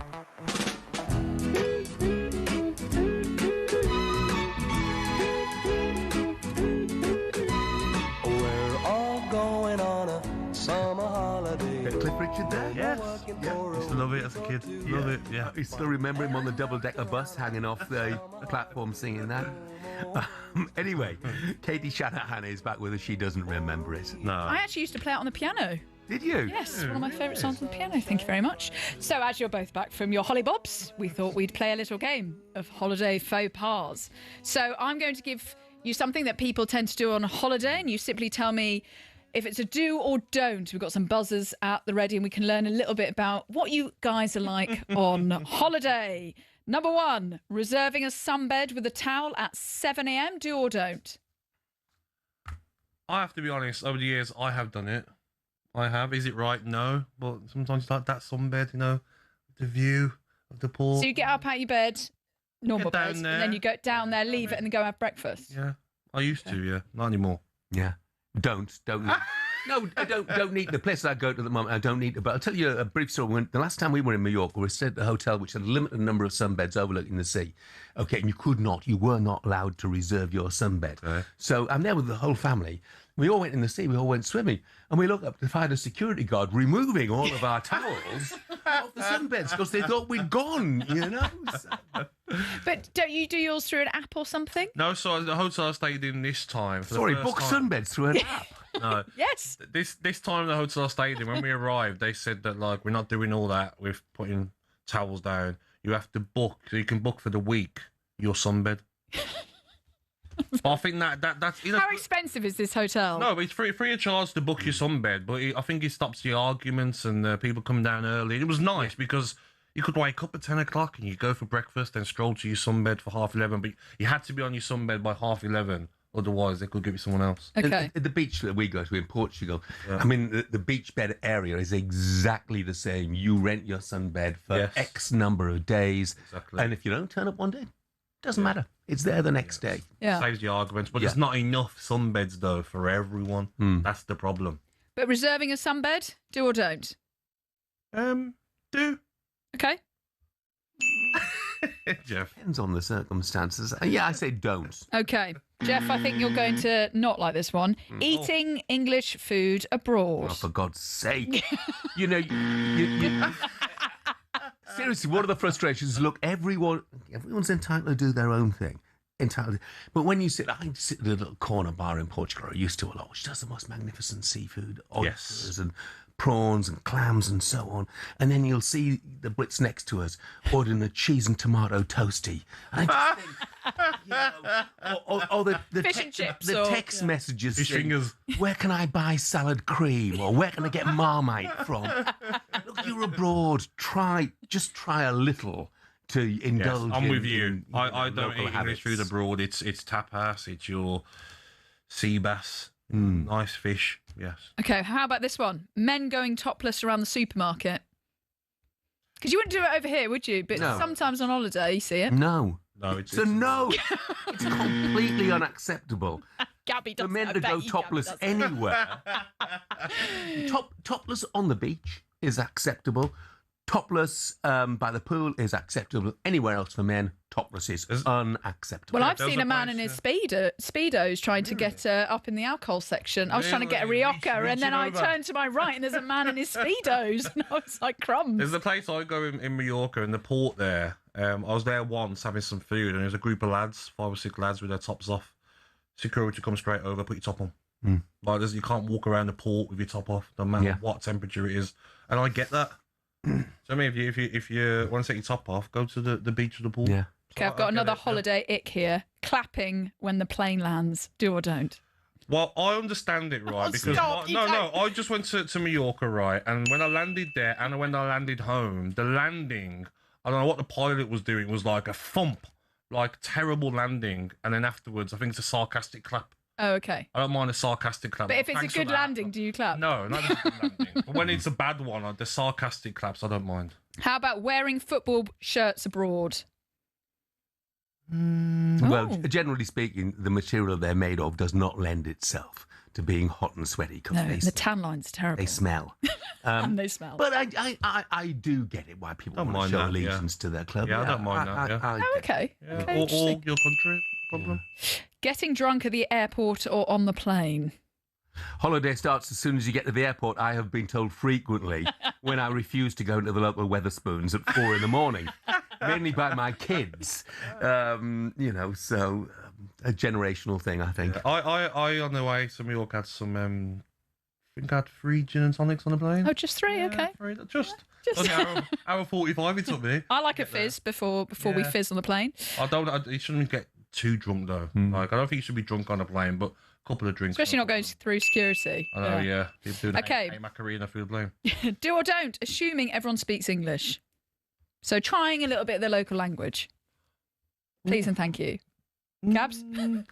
No, I don't. What's please in Spanish? I don't know. I don't How want to about, I was going to say gracias. Por favor. Yeah, but my missus does it, and I'm just like, what are you doing? Does it? She says What it. speaks Spanish when she's on well, holiday? I'm just like, thank you.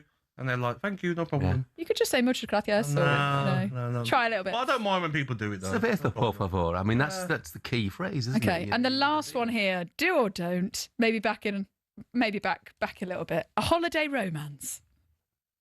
Oh, yeah. If you're single, of course. That was a bit keen. 100%. If you're single, happy days, Jeff. Yeah, I'm not going there.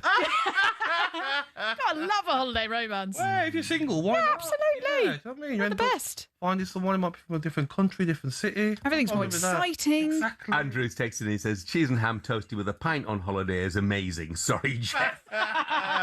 Throw some beans on the side. Yeah, Ryan says, I don't even like ordering British food in Britain, the worst cuisine in the world. Or potatoes and grey meat. Another thing that irritates me, by the way, is, and this happened to us in Portugal not so long ago, by the very sunbeds which we'd booked for a week on this fish because my family were there. And a couple of guys came along, and then they were Brits, and they probably not called a ghetto blaster, a blooming great ghetto blaster or whatever, start belting music out right in front. In fairness, one of the lifeguards came over and tapped him on the shoulder and Can't said, do that. "Oh, No. can't do that here." Yeah, can't do that. Yeah, brilliant. There we go. Yeah. Do's and getting don'ts. slaughtered now, Jeff. Yeah. I think snobs is the word that comes to mind here. Sorry, gang, about all of that. You go on holiday to enjoy yourself, don't you? Of course you do. Thanks, Katie. That was all thanks to Costa Express. Coming up, we turn our attention to the Scottish Premiership. Celtic got the campaign underway with a win. Were they impressive? We'll focus on that next. The Costa Coffee Break on talkSPORT, sponsored by Costa Express. Get a regular Costa Express iced coffee as part of your Tesco meal deal at participating Tesco stores. Terms and conditions apply.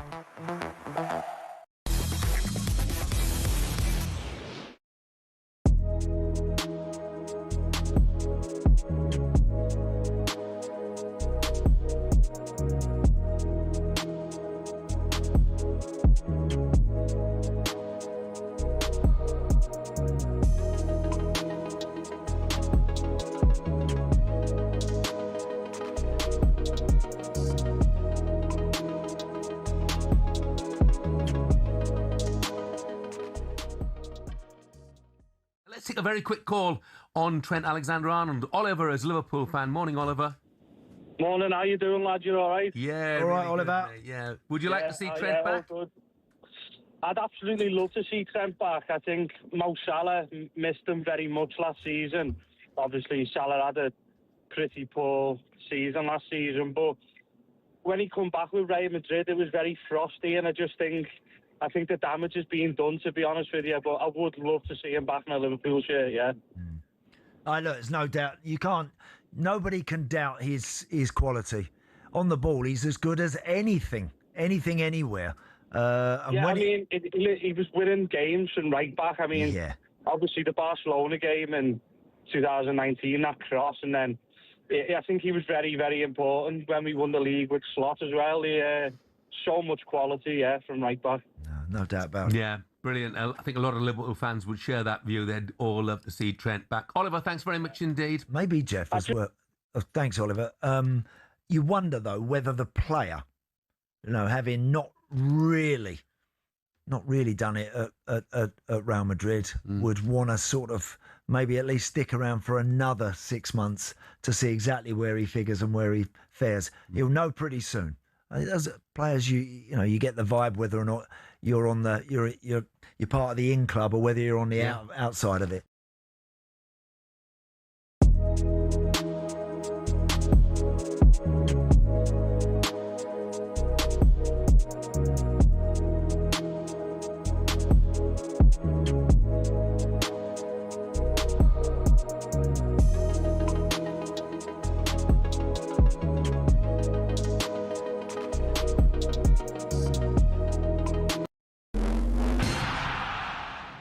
Over the last few years, Formula One has gone from elitist and insular to a global entertainment brand.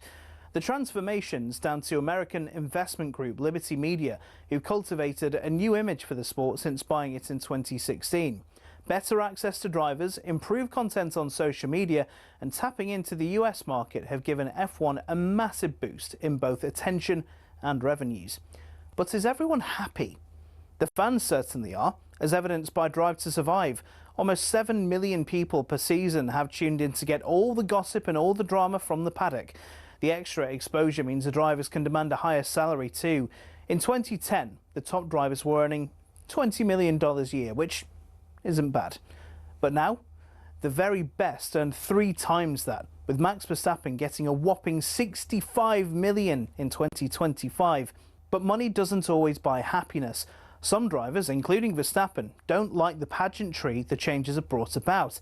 In Las Vegas in 2023, Verstappen said the drivers were made to look like clowns, and the event was 99% performance and 1% race. Some purists who still watch the sport feel the same, and that the spirit of competition has suffered. But Formula One and Liberty Media don't look like slowing down anytime soon, so expect more races, major events and exclusive access in future.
Good morning, this is talkSPORT Breakfast with me, Jeff Stelling Gabby Agbonlahor and Arnold Clark. It's the perfect time to upgrade your car. Get 2 years free servicing with Empire Used Car in the upgrade event.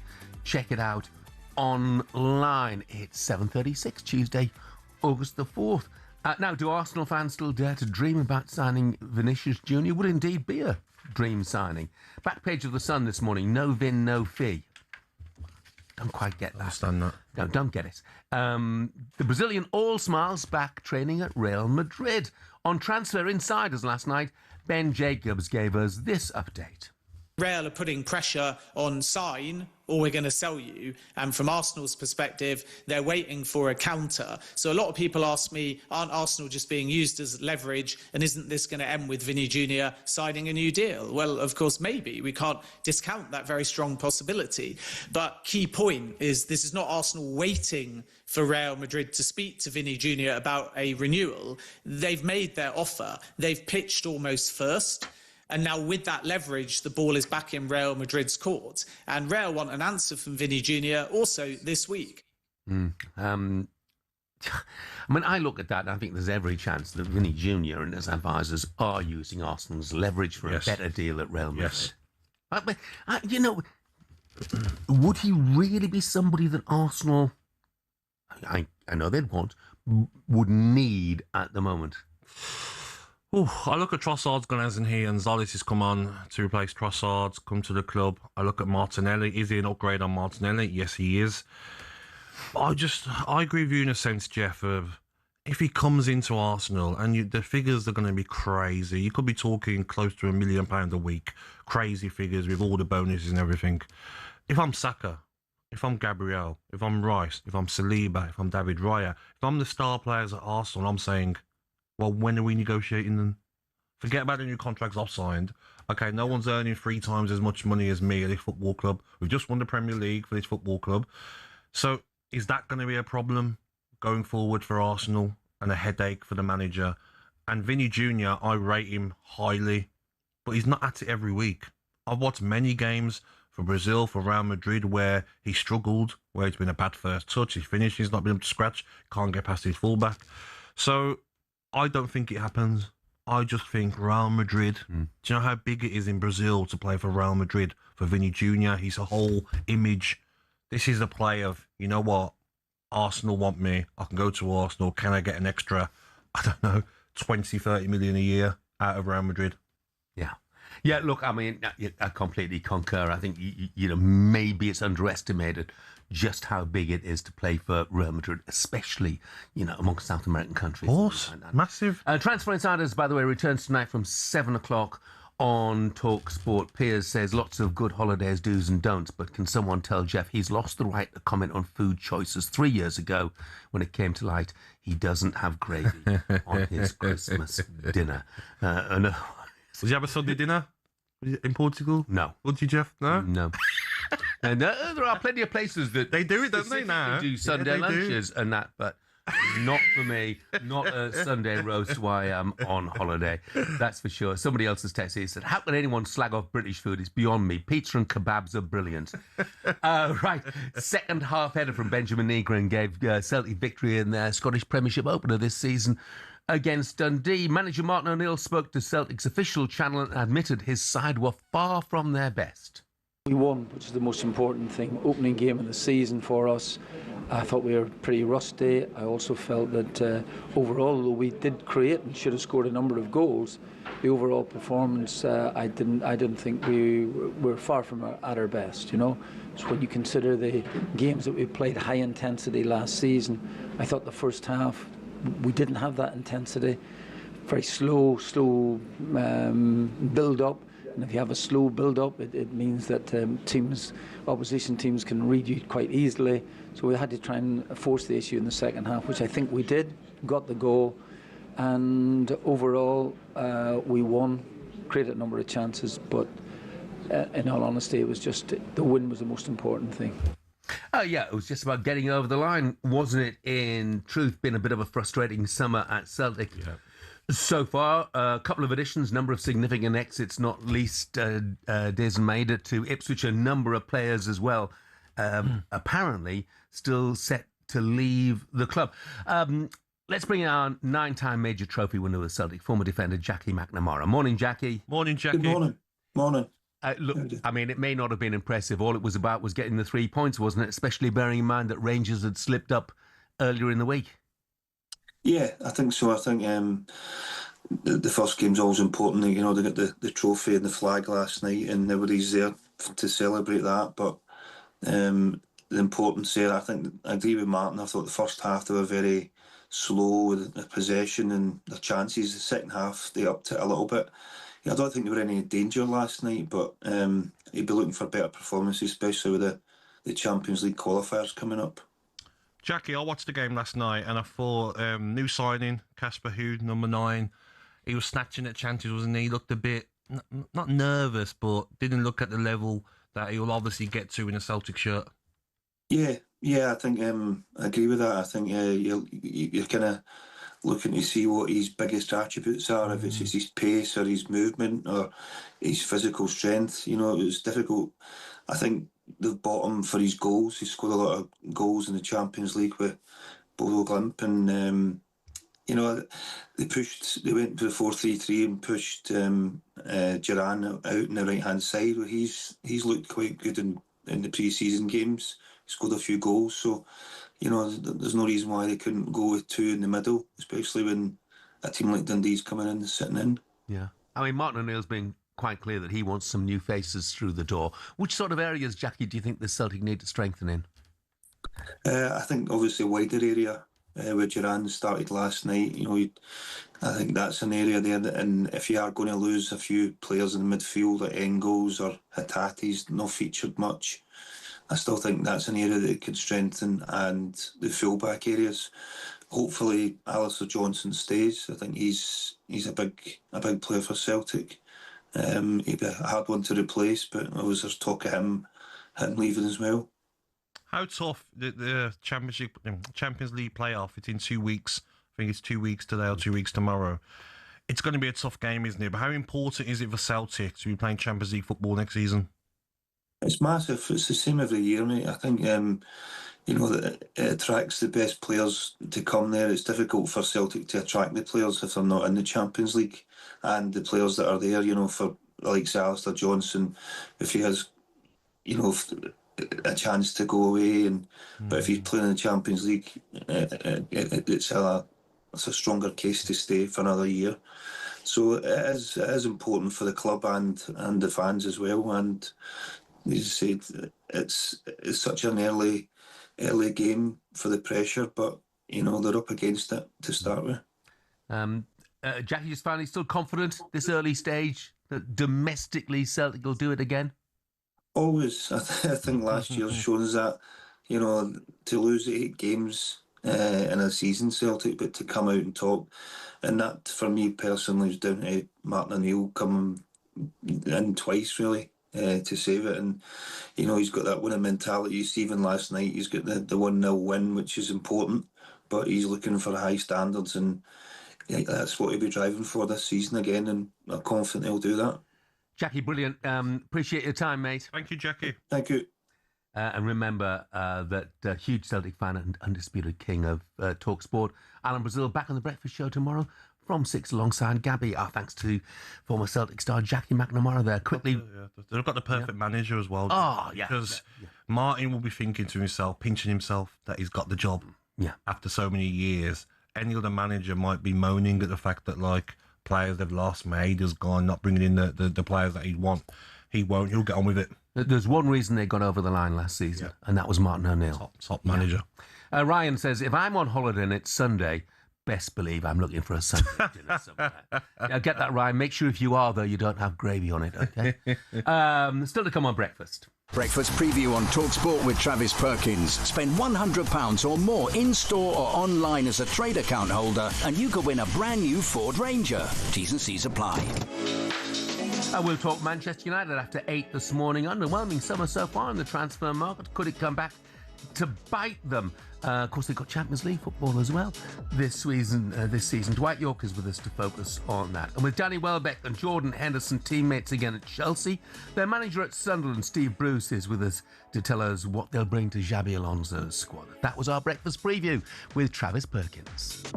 Breakfast preview on talkSPORT with Travis Perkins. Want to win a brand new Ford Ranger? Just spend £100 or more using your Travis Perkins trade account to enter into the draw. T's and C's apply.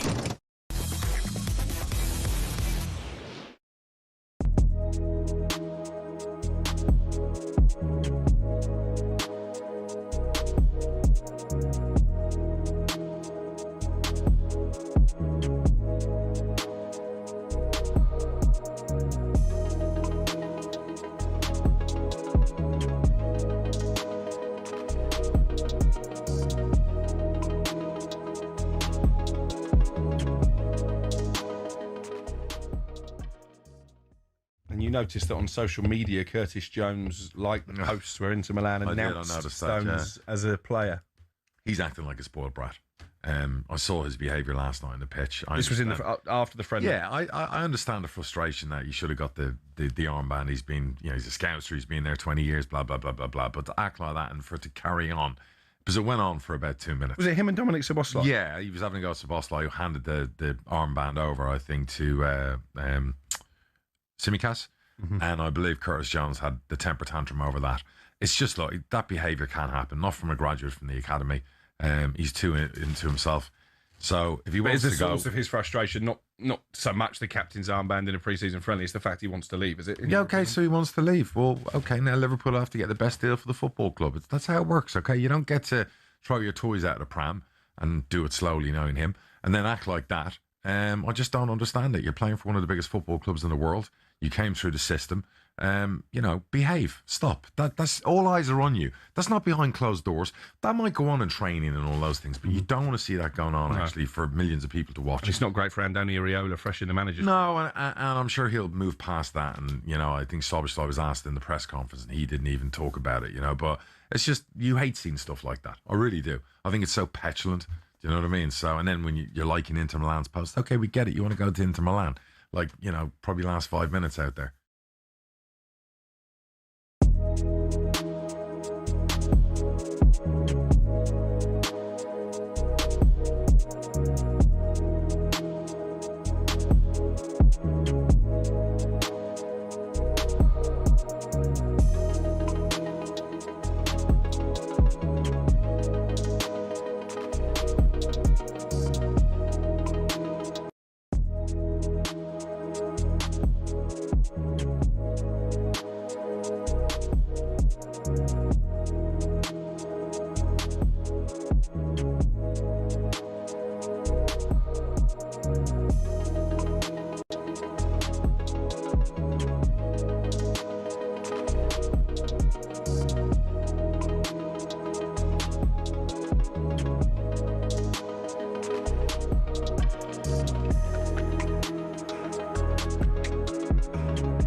Good morning, this is talkSPORT Breakfast with me, Jeff Stelling and Gabby Agbonlahor. Headlines this Tuesday morning.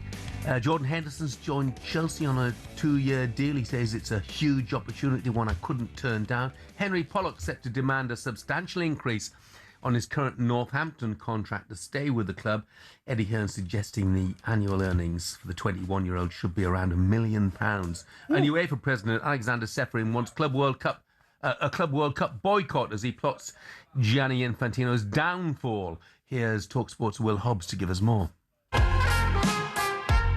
As he plots downfall and revolution, one of the attack lines being considered by UEFA's president Alexander Seferin to undermine Gianni Infantino is the Club World Cup. Seferin has made no secret of his opposition to the tournament, calling it a selfish endeavour by Infantino back in 2018.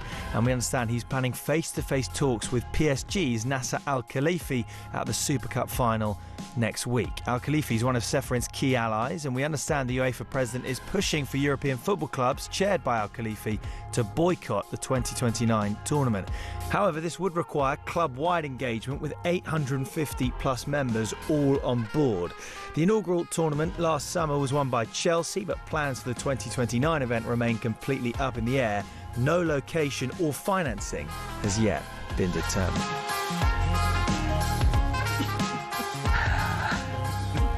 Right, that was the latest on Gianni Infantino and the battle between UEFA and FIFA. Now, as we get to the business end of this transfer window, deals are hotting up, so it's time to bring back a bit of this. Stick a load of singles in there and then they fall in love. Of course it's hard. It's supposed to be hard. A 36-year-old, you'll have the knockers, you will. Just because it's offering its teat, do I really have to muscle on that? Sarah Louise. Sarah Louise, crack, you're up for it, aren't you? I was in love at the time, that's what I was doing. At the time? We're still talking holiday romances. Well, me and Gabby liked a holiday romance, but Jeff not so much. As you'll gather, Katie is back. Yes, exactly. So yes, you both know how Transfer Tinder works, hopefully by now. If you think it's a good match, swipe right. If you don't think it's a good match, swipe left. So first up... No, our Tinder works. No problem. Glad to hear it. Thank you very much. Okay, so first up, a 28-year-old who's desperately looking for love. 6'2", tattooed hunk who just enjoyed a short spell in Spain, finding himself, but is ready for something more permanent. I love helping people in the community just as much as finding the back of the net. Based in the northwest, but happy to travel. Maybe a trip to Turkey might help rediscover his best. So, Marcus Rashford to Fenerbahce. Swipe left or swipe right, Jeff? Swipe left. From Marcus Rashford's point of view, he won't want to go to Turkey. You know, goodness me, he's been at Barcelona. You know, I see. Forgive me, Turkish football fans. For someone like Rashford, it would be a last resort, in my view. And I just don't see it happening. I don't think he will go to Turkey yet. 28, still 2 years on his contract. I wouldn't be surprised if he stays at Manchester United. Okay. I wouldn't go.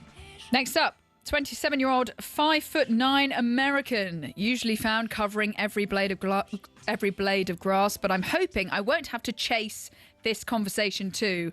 I relocated to the South Coast recently, but I'm keen to try something different. Don't worry though, I'm happy to forget my ex in Yorkshire for something much better. Heard that before. Tyler Adams to Manchester United. Swipe right or swipe left? Oh. Is he good enough for Manchester United where they want to go? I don't think so. I think he's the level below, isn't he? Yeah. Manchester United. Definitely a swipe left for me. This is a Manchester United side who've been linked with Elliot Anderson and Sandra Tonali, and I think that would be... I think he's a good footballer. He does a great job for Bournemouth, but... Gets the ball back. You know, it's a swipe left for me. For Manchester United. Okay, and finally, a 25-year-old Ukrainian. I'm fast on the pitch and a quick finisher. But don't worry, I'm relaxed off it. I've taken some time out. Sorry. But I'm back and better than ever. I've had a troublesome time in the capital, so maybe a move away might be best. I'm told there is an exciting project in the Midlands which might tickle my fancy. So, Michaela Mudryk to Coventry. Ooh. Swipe right or swipe left? Ooh. You're looking at me again. Swipe left, because in his time at Chelsea, he achieved very, very little. I think he's a big gamble as far as Coventry are concerned. Presumably he's on big wages as well. And obviously he's been out of the game for a couple of years too, so definitely swipe left. Yeah, when I watched him, I just looked at him and said, like, he's probably one of the quickest players in the Premier League, but didn't know how to use his pace. A bit of a headless chicken at times. So, or maybe Alonso wants to see him. Maybe wants to. It's a surprise that he's available for his squad and see what he's like throughout the season. Maybe. So, what are you saying? I would keep him at Chelsea. You keep him at Chelsea? Yeah, I don't think the Coventry City would work either. Yeah. No. Why don't you think it would work? I don't know. I just think like Frank Lampard, you won't know exactly how fit is he. You know, they need players to perform now. It might take him 2-3 months. He's going to need under 23 games. He's going to need so much. Even Alonso won't use him for the first 2-3 months. I don't think Alonso will use it. I just feel like that Chelsea have got more than enough options in wide areas. They don't need Mikhailo Mudryk. They haven't played for that long. Yeah. It'll take you ages. And I remember, and I mentioned this yesterday, I remember, you know, because Arsenal was strongly linked with Mudryk when they thought they had him. And then Chelsea snatched him from under their noses, and Arsenal fans all believe, wow, that was a great escape as far as their club was concerned, because he underachieved so much, you know, at Stamford Bridge. So didn't use his pace right. Yeah. How do you think Coventry are going to get on this season? Good question. Oh, I think it's going to be tough for them. Of course it is. But a manager like Frank Lampard, I think he's got a point to prove in the Premier League. You know, done well in the Championship. He'll want to keep Coventry in the league. They need some help. I do like Onyeka, the midfielder that was on loan last season from Brentford. He obviously signed on a permanent, but some of the other signings, they need a bit of help, Coventry. But out of the three that got promoted, I would say Coventry and Ipswich for me. Okay. Will be the ones that have got a chance. I don't think it's going to be that easy for Hull with the business they've done so far. Yeah. No, and Ipswich have done some decent, interesting business with Maeda and Diop and Fatawa and Emerson. Yes. You know, they're having a proper go at it. Coventry may be going about it in a slightly different way. Not sure about Hull.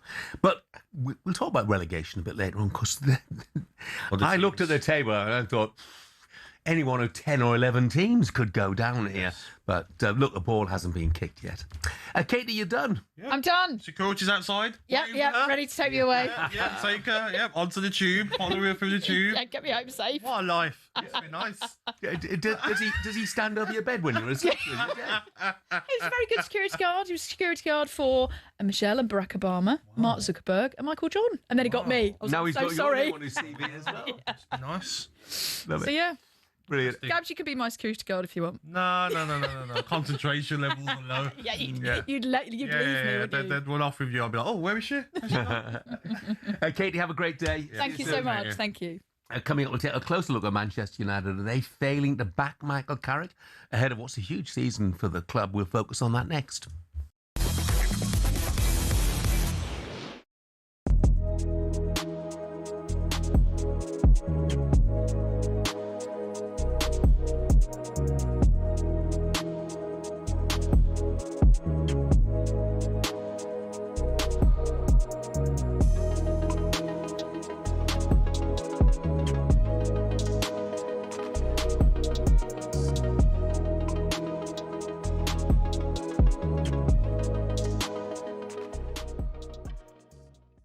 It's interesting, this situation with Vinicius Junior, because there were some reports of the weekend that he'd agreed personal terms with Arsenal. Rock Nation, who represent the Real Madrid star, have released a statement hitting out fake news. They said Rock Nation Sports International and our entire team cannot stand idle when unprofessional and uninformed media publish fake and damaging information for attention-seeking purposes. This is especially unacceptable when it personally targets our clients without any foundation. It's disruptive, harmful and libelous, they say. Media outlets and journalists need to hold themselves more accountable. Now, if Vinicius Junior was that keen on a move to Arsenal, would his agency really have gone so strong in the statement? No, I think. Look, they've been playing the game, haven't they? Let's be honest. I think Vinicius Junior wants to stay in Real Madrid. I think that's where he sees himself. He's probably using Arsenal to some extent to try and,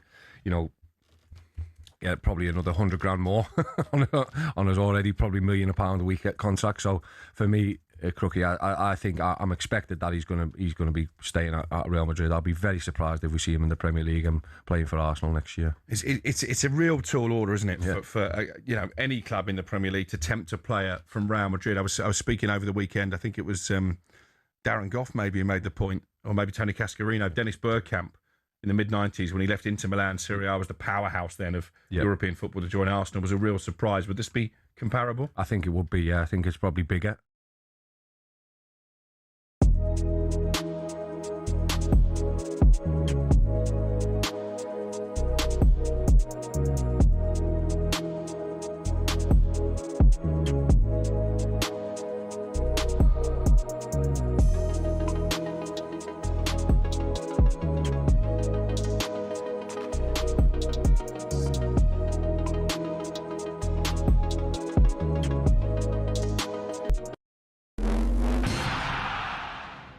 Aguero, Solskjaer, Deeney, Watkins. Sure, you know all about those last-minute goals, but have you heard the one about the on-loan goalkeeper who saved his temporary employers from disappearing out the Football League and into almost certain financial oblivion? Back in 1999, Carlisle United, managed by Nigel Pearson, were fighting to stay in the Football League. Carlisle's finances were precarious with a capital P that season, leading to a scenario where, with 3 games to go, they had to ask the FA to sanction an emergency loan deal to bring in a goalkeeper. Swindon Town's Jimmy Glass arrived at the club. His efforts in his first 2 games earned the Cumbrians 2 draws.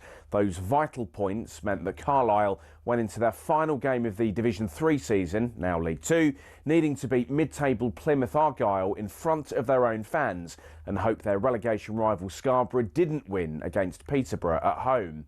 The game at the McCain Stadium finished 1-1, and with the same scoreline at Brunton Park deep into injury time, Scarborough's fans invaded the pitch en masse, believing their Football League status was secure, convinced they'd done enough to stay up. However, there'd be one more plot twist. Carlisle won a corner in the dying seconds, and up came Jimmy Glass. In one of those you couldn't make it up moments, Glass scored from a rebounded header and was promptly swamped by teammates and thousands of fans who quite simply couldn't believe what they'd just witnessed. As for Jimmy Glass, he became an overnight celebrity, but he never played for Carlisle again, and his playing career never really kicked on after that defining moment. He took on various jobs outside of football before finding his way back into the sport as player liaison officer at Eddie Howe's Bournemouth, and most recently the general manager at non-league Wimborne.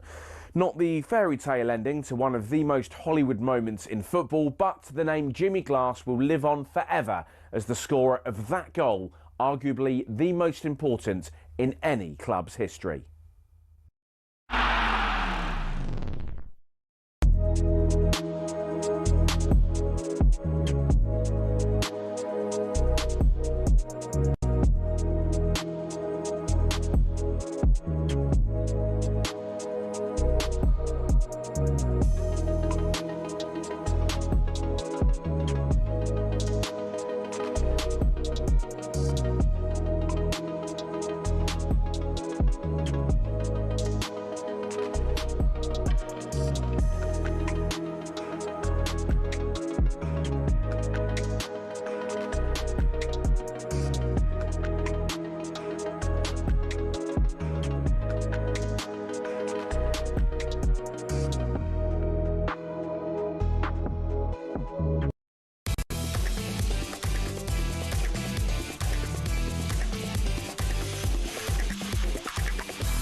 Very good morning to 4 minutes past 8. It's Tuesday, August the 4th. This is talkSPORT Breakfast with me, Jeff Stelling, Gabby Agbonlahor and Arnold Clark's Deal Drop. Get the new car feeling without the new car price. Discover some of their biggest savings and find your next car today. Still to come today, after their move to Chelsea, we'll be speaking to someone who knows both Danny Welbeck and Jordan Henderson very well, having been their gaffer at Sunderland. Steve Bruce will be joining us, and we'll be finding out where Everton fans are levelling their expectations for the season and just how much patience they've got for David Moyes with big Toffees fan, former Cruiserweight World Champion Tony Bellew.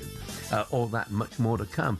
But right now, just 3 players through the door, £87 million spent, and Champions League football to compete with this season. What could this season look like for Manchester United and Michael Carrick? What next for Manchester United? That will be the question on everybody's lips. To get back into the Champions League is good, and it's obviously we're happy with the work that we've done so far. We've got a lot of work to do still. We've got to keep moving forward. I think we've got ambition again now, because we had a few years of in the wilderness. You need ambition. We don't know what Carrick's like with 3 games in a week at this level. Do you think Michael Carrick will be there at the end of the season? 50-50. It's along the deck into the near post, and a brilliant finish by Marcus Rashford. No chance. Regarding taking Rashford back to Manchester United? Absolutely no chance. He's burnt that bridge. I think Michael Carrick will find out in the first week of training whether he fits in. We'll still need more legs in midfield. Right. You know, I think Yuri Tillemans is a good signing, but not the most mobile. Obviously, Andre Santos coming in as well. Our DNA is still here, is still with our fans, and whoever comes to the club has to understand that that's still part of the club and always go to the games to win it. At Manchester United, they've not been too active, have they? Andre Santos, Yuri Tillemans and Carl Darlow on a free from Leeds United. They seem to have missed out on a lot of big targets as well, Gabby. Would you be concerned if you're a United fan? Yes, if the squad stayed as it is now, 100% concerned. I feel like Dallow and Mazraoui at right back, I don't think going to the season with those as your right back options. Left back, Luke Shaw and Dorgu. But Dorgu, before he got injured, was playing a lot further forward. And we look more like an attacking winger more than a fullback. Centre halves, you look at Martinez, Yaro, Maguire, Heaven, De Ligt, injury problems. Centre midfielder, could have do another centre midfielder. Left side player as well. This is a long shopping list. I know, left side, you could say they need someone on the left hand side. Cunha can play there, but he prefers number 10 role. So I think they need players in, but have they been a bit cleverer in the transfer window? I mean, Tielemans was a clever one, 35 million. And I think he's going to be one of their star players next season. I rate him that highly. Oh, he's a top player. Yeah, he's a top player, isn't he? Mason Mount, can he stay injury-free? Can he have? Because they've got some good players coming back that missed a lot of last season, but I'm sure with the Champions League now as well, extra games, and they're still going to be wanting to push for a top 4 finish. They need some bodies through the door. Yeah, you feel they have to spend. Yes. Let's bring in a man who knows all about success at Old Trafford, former United coach under Sir Alex Ferguson, and now the newly appointed Director of Football Methodology at Stockport County. It's a very good morning to Rennie Mullenstein. Morning, Rennie. Morning, Rennie. Good morning, Jeff. Good morning, Gabby. So, look, you know what I'm going to ask you straight away. Director of Football Methodology. It's a new one on me. What does it involve? Well, what's involved is obviously to sort of implement and guide the club into sort of a common threat throughout the club, from the academy all the way up to the first team. You know, basically with every football club, where it starts is a culture, a really good culture, and from that create an identity on and off the pitch. So that is basically what it entails, Jeff. So creating an identity right throughout the club, from academies through the first team. That's the idea, is it? Yes. Yeah. Yes, and then obviously that entails that obviously the coaches, everything needs to be aligned, basically, obviously with the ambitions that the club has for the first team on the long term. Yeah. And Stockport County, by the way, for those who don't, they are an ambitious club, aren't they, Rennie? They are, and that's one of the reasons why I wanted to sort of, take up this opportunity and challenge. Obviously, as you know, Jeff and Gabby, I've been travelling all my life, all over the world. So this is a little bit closer to home, which helps. But they've got the right ideas, and it's really great to see if I can help with my experience and my expertise. The academies are important as well, aren't they, Rennie? You see so many clubs now. The academies players coming through help get into the first team, and even the top ones can go for good money, can't they? No, absolutely. I mean, every club has got his own ideas about youth development, whether it's bringing them through to the first team. But a lot of clubs, like including Stockport County, it's also creating market value. I think one of the things I've learned over so many years, I mean, I came to Manchester United as a skill development coach in 2001. And still now, in 2026, I don't think there's enough specialised skill development coaches. So that is definitely an area that I will attack again, because that is how I started at Manchester United, and I know how important it is at the foundation level and beyond. Rennie, if I can ask you, it's not your priority anymore, but if I can ask you at Manchester United, do you feel that they haven't backed Michael Carrick sufficiently as yet during the course of the summer? Well, I just heard Gabby, and I think, to be fairly honest, Gabby was spot on. If you go through all the positions, from back to front, then there's quality needed. to at least to try to get that consistency, what they need in the Premier League and all the other competitions they're going to compete in. What do you think about Marcus Rashford? 2 years left on his contract. Barcelona didn't want to make it permanent. It's looking like there's a chance he stays at Manchester United. How do you reckon that would work? Because he's not guaranteed to start games. He might feel that he should start at Manchester United. Do you think they should move on, Manchester United and Rashford, or do you see a chance of him being integrated back into the squad? Well, I've always been in support of Marcus, Gabby, because I know where he's come from. As a young player, he came through the ranks, and those players that come through the ranks, they carry a special Manchester United DNA. What has happened with Marcus is an interesting one. Where he's lost in some shape or form. Did he lose the love for the club, or did he lose the love of the manager that he was working for at that particular time? I think that just needs a very good conversation between Michael and Marcus. Because I'm sure that Michael rates Marcus as a player and he can still make a difference. So if that is the case, and again, if they are aligned in terms of how they can best use Marcus, then there is an opportunity he could still stay. I can't see why not. How do you think United fans would feel about Rashford staying?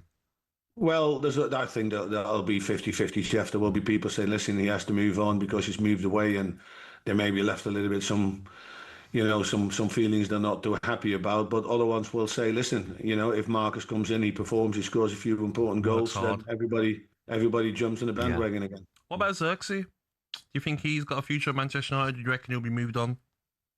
Well, I've heard a rumour that he might be moving to Juventus, and I thought that would be a good move for him because it's been evident that he hasn't been, a regular starter. He's been a bit of a bit part player, and I don't think he has showed enough to warrant that he is gonna, be a starter for the coming season. But obviously, Sasko's done so well under Michael.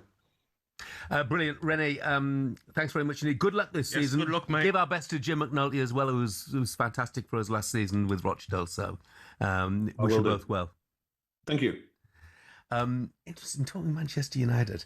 DC, he's not the only one who'll say this, Gabby. This is Gabby and Jeff. Michael Carrick will get 8 to 10 games, and if United are not in the top 4 after the first couple of months of the season, he'll be sacked, and Eddie Howe will be in. Part of me thinks that had Eddie Howe been available at the end of last season, he would have been given the United job instead. I still think Carrick. he'll get longer though than that. Yeah, I don't see them giving him the job permanently for 8 to 10 games. Different if he's losing 4 or 5 of his first 10 games. That's different, but yeah, I think he'll get longer than that, Michael Carrick. I mean, Sarah's tested as well. So can we stop saying Manchester United missed out on transfers? We walked away from inflated priced average players. Right, Carrick off at your peril. I can't wait to see him prove you all wrong. And I get that, Sarah, but why is it then that Manchester City, arch rivals, are willing to pay £105 million for Elliot Anderson? Why is it that Crescencio Summerville goes abroad for £40 million? Why is it that Tottenham takes Sandra Tonali? Why do they believe that the valuations are right in the current market, and Manchester United think otherwise? Yeah, but the Manchester United have been stung, haven't they, over the years on big transfer fees that haven't worked out. Elliot Anderson, maybe they were wanting to buy him, but he maybe wants to just choose Manchester City. Different option, or maybe. But it does put a question in your mind, doesn't it, of just how much money really is available at Manchester United? Of course, and maybe as well, biggest club in the world, the money should be there, shouldn't it? And maybe you look at the Rashford situation, and Michael Carrick might be thinking, I'm looking for a player in that position. Maybe I haven't got the funds to bring one in for that position, but I've got Marcus Rashford sitting there. We can't maybe get him out on loan or sell him because of his wages. So isn't it a simple convo of, you know what? If you're going to be in line with what I want, you're going to work hard, which you wasn't doing in your last season at Manchester United, then maybe they integrate him back into the squad and it saves you 60, 70, 80 million on looking for a replacement. Because he's still a top player, Jeff. Yeah, I thought he'd done okay at Barcelona, better than what people thought he was going to do. And I think he's got every chance of maybe being brought back into that squad. Top 4 or not for Man United? Top 4, top 6, I would say. Because of the Champions League as well. Every chance to top 4, but it still will be tough with them. 2 games a week. You know, they've been okay last season as well with injuries. Why Bruno got injured. But I do like their midfield now. Tielemans, Santos, Mainu, Fernandes. They've got options. Mason Mount in there as well. They've got more options than they did last season. Yeah. Top 4 for me, but I understand the fact that, their European commitments will make it a lot more difficult. Yes. Next up, we got a very special message from a certain Alan Brazil ahead of his return to talkSPORT Breakfast tomorrow morning. I'm not a hero. Don't worry about that.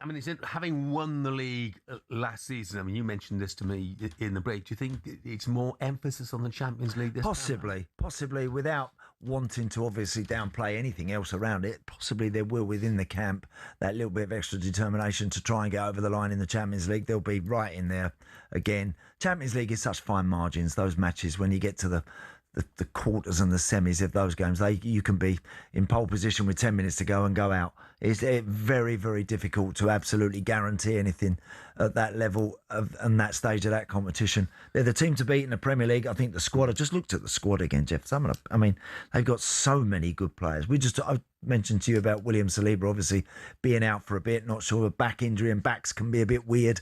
You can feel like it's all clearing up, then all of a sudden something doesn't feel right again. They can frustrate you. But they've got Nkapie, they've got Calafiori, they've got others that can all play alongside Gabriel and cope admirably in that position. Still got, as far as unless I've missed something, but they've still got players to cover pretty much every position, every eventuality. So they're in great shape, great health. And if they get another big one through the door, another real top draw player, and I'm not sure who that is and in what position that would necessarily be, but I think if they sent a message in that respect, oh, wow, they're going to take some stopping. Well, obviously, it looks like Bruno Guimaraes is going to be through the door. He's the one. Do you like him? No, I love him.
This is talkSPORT Breakfast with me, Jeff Stelling and Gabby Agbonlahor. It is Alan's Eve. This time tomorrow, talkSPORT Breakfast legend Alan Brazil is back in his Wednesday morning slot from 6 a.m. Yesterday, Big Al, or Little Al as Gabby's now calling him, took to Instagram with this message for you, his adoring listeners. Ron, Hugo, say hello. Looking forward to Wednesday morning, 6 o'clock. talkSPORT, Brazil's back. Looking forward to it. I've had a great break here in Suffolk. The weather's been sensational, although I'm not really allowed to be in the sun too much. But it's been great. World Cup, not great for me. I didn't like all the commercialisation. And of course, we're hearing all about it now, aren't we? There you go. I'm just about to talk about Gabby and Hugo's off. Wednesday morning, it looks like Gabby and me just after 6 o'clock. All been well, I'll be back on. I'm going to have Thursday off. I've got a couple of treatments I've got to do. And then Friday I'll be back at 6 as well. Hopefully it'll be Ray Parlour, Party Parlour. Looking forward to it, Gabs? Yeah, I missed the big man. Look, he looks well as well, so I'm happy about it. As long as he's healthy, that's all that matters. Brilliant, absolutely. Alan Brazil back with Wee Al tomorrow morning. Wee Al. Wee man. Yeah. A lot of reaction to Manchester United, by the way. Dean says we need a lot of reinforcements and have to be shrewd in our spending. Spending £80 million on one player isn't logical. Depends who the player is. It's a market price. Exactly. If he's worth that amount, then you need to get him. And where do Manchester United want to get to, Jeff? Are they happy with just top four? Or do they want to start fighting how they have for many years for the Premier League? Yeah. That squad of players isn't fighting for a title. Sean says United are damned if they do, damned if they don't. Spend £100 million on a player, they'll be hammered for it. Finally trying to do some smart business, getting battered for it. Midfield looks healthy. Versatile fullback and striker would be the key areas for me. Although if Carrick can get a tune out of Rashford, he could be like a brand new player. But Chris says a little fed up of Rashford being rated so highly. He's had 2 good seasons. When will people realise he's just an okay player? Whether it's talent or effort, both can contribute to a player being just okay.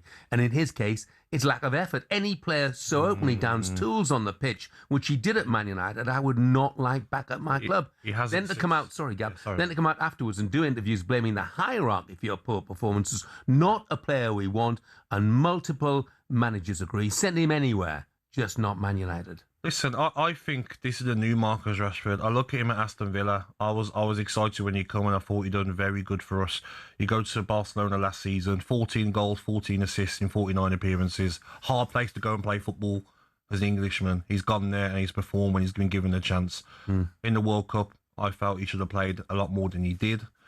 I think if he can, Jeff, it's all about how Marcus Rashford feels about going back as well, not just Manchester United. And if his head, he can understand that he's not a guaranteed starter. He's got to work hard. He's got to put in performances.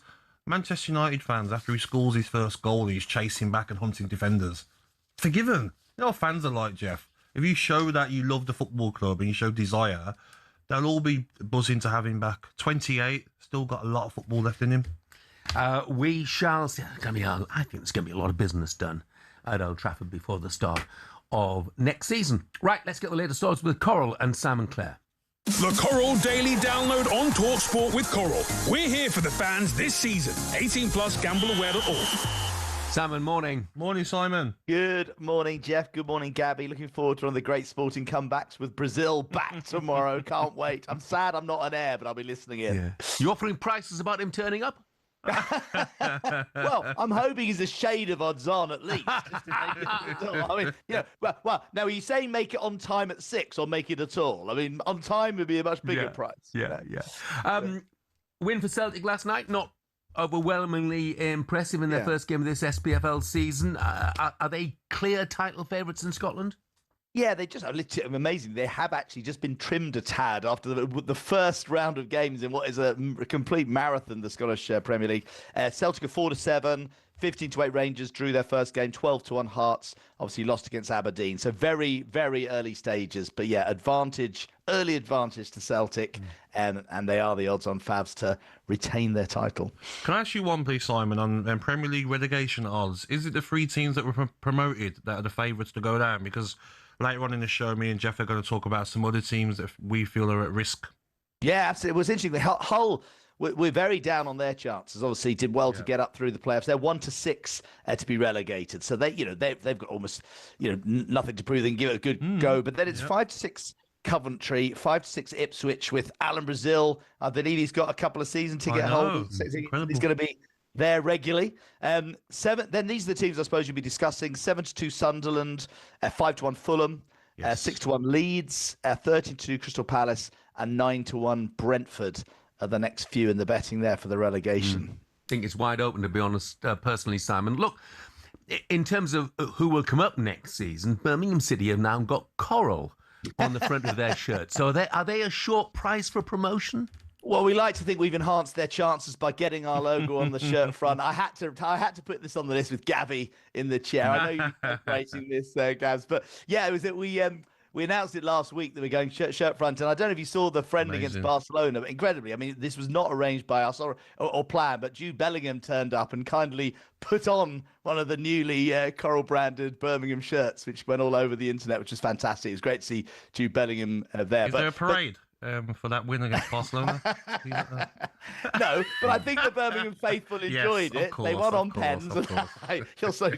But listen, it's always the most exciting time of the season. Birmingham, but to be fair, to look at the championship, West Ham are the heavy favourites to win it, 7-4, and they're 8-15 to get promoted. Wolves second favourites at 5, with Borough at 8. Then 10's Burnley, 14 Southampton, and then it's 16 Birmingham and Norwich, and Birmingham are 4-1 for promotion. So it's still going to be a tall order, tough task as always in the championship for Birmingham. There's pressure though, pressure on the manager to get promoted this season. Yeah. Massive, yeah. I know, Chris. Exactly. Yeah. Chris Davies done a great job, but this will be a real test for him this season. But I think they've gone back into the transfer market. They've strengthened the side again, and they'll give it a good go. That's the mission. Yeah.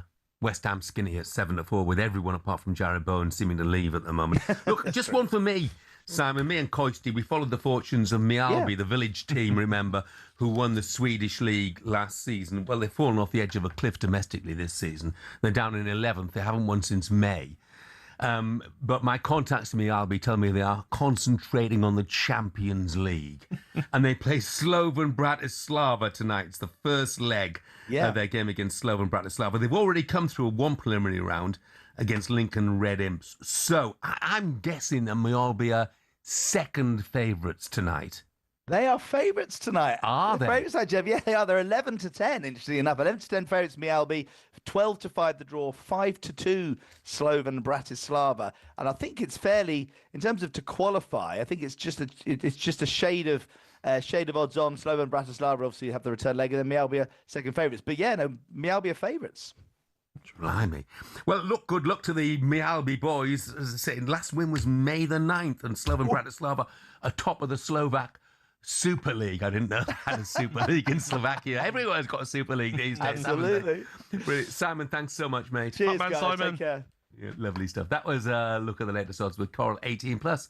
Gambleaware.org. Coming up, we'll turn our attention to Henderson and Welbeck reuniting at Chelsea. The last played together at Sunderland, and Steve Bruce was their manager. Bruce is with us next. The Coral Daily Download on talkSPORT with Coral. We're here for the fans this season. 18+, gambleaware.org.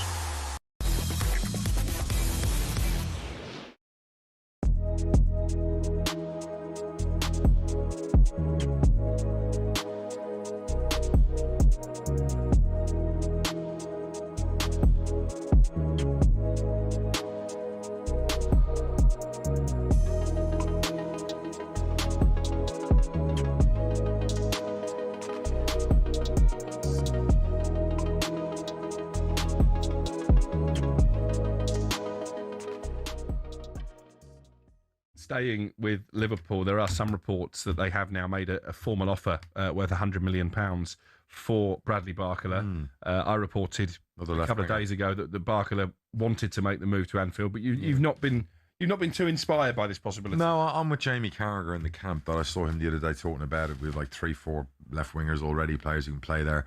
We need to fill the void by Salah.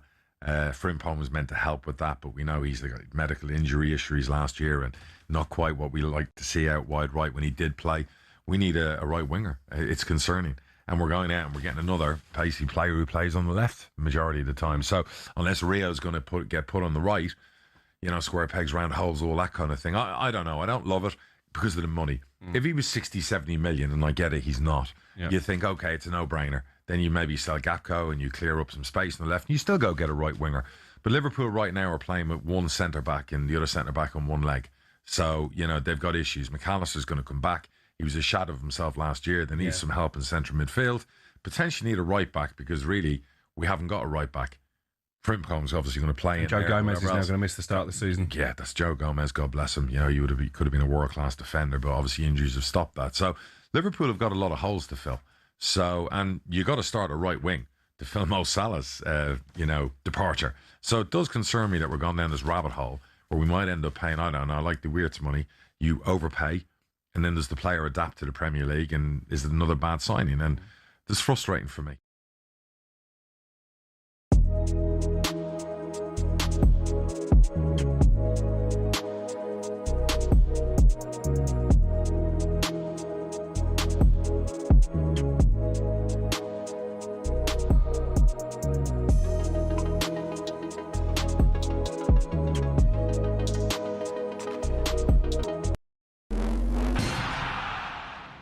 Boxing. It's a sport that makes multi-millionaires out of the world's best fighters, but it's not as flush with cash as you'd think. We all see how much the likes of Tyson Fury or Canelo Alvarez make every fight, but that's not the case for those just starting out, or those who aren't even at that level. For example, if you've just turned pro and don't have a promoter, you have to sell your own tickets, cover the cost of the venue yourself, and pay the tax man at the end of it. You might not even break even, but if you do, you're looking at 5 to 10 grand max. A mid-tier fighter might make more like 10 to 50 grand, but you still have to give up half of that in costs. So unless you're fighting for a world title, it's tough to make money. One potential way of doing it, though, is being a journeyman. Here's former European champion talkSPORT's Spencer Oliver explaining how that could work. They want to fight every week, and they can be going in against the prospects, so they can demand good money, and they might be demanding like 5 grand, 10 grand for a 6-rounder or something because they're going in with a prospect.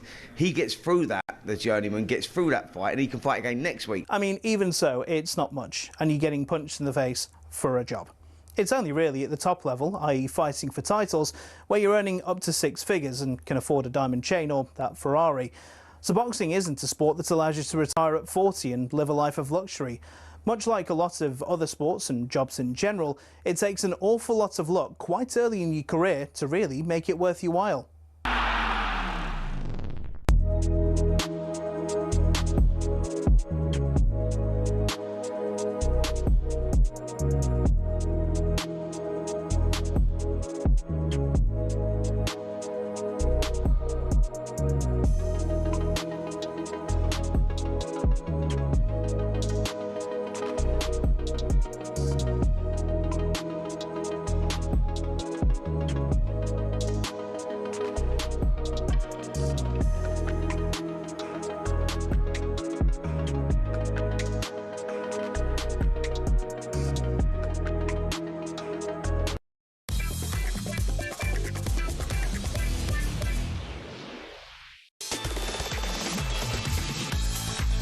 Good morning, this is talkSPORT Breakfast with me, Jeff Stelling Gabby Agbonlahor and Arnold Clark. It's the perfect time to upgrade your car. Get 2 years free servicing when you buy a used car in the upgrade event. Check it out online. 8:33, almost 8:34 in actual fact, Tuesday, August the 4th. Some breaking news for you. Ben Stokes has been speaking for the first time since he retired. He's dismissed speculation that he could reverse his decision on international retirement and come back for next year's Ashes. He does say, though, he wants to stay in the game as a coach.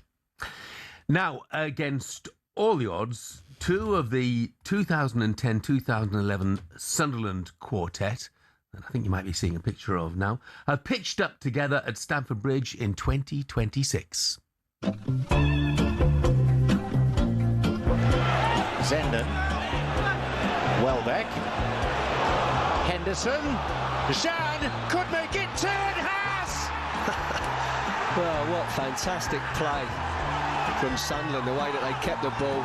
The champions have been felled at home. Chelsea 0, Sunderland 3.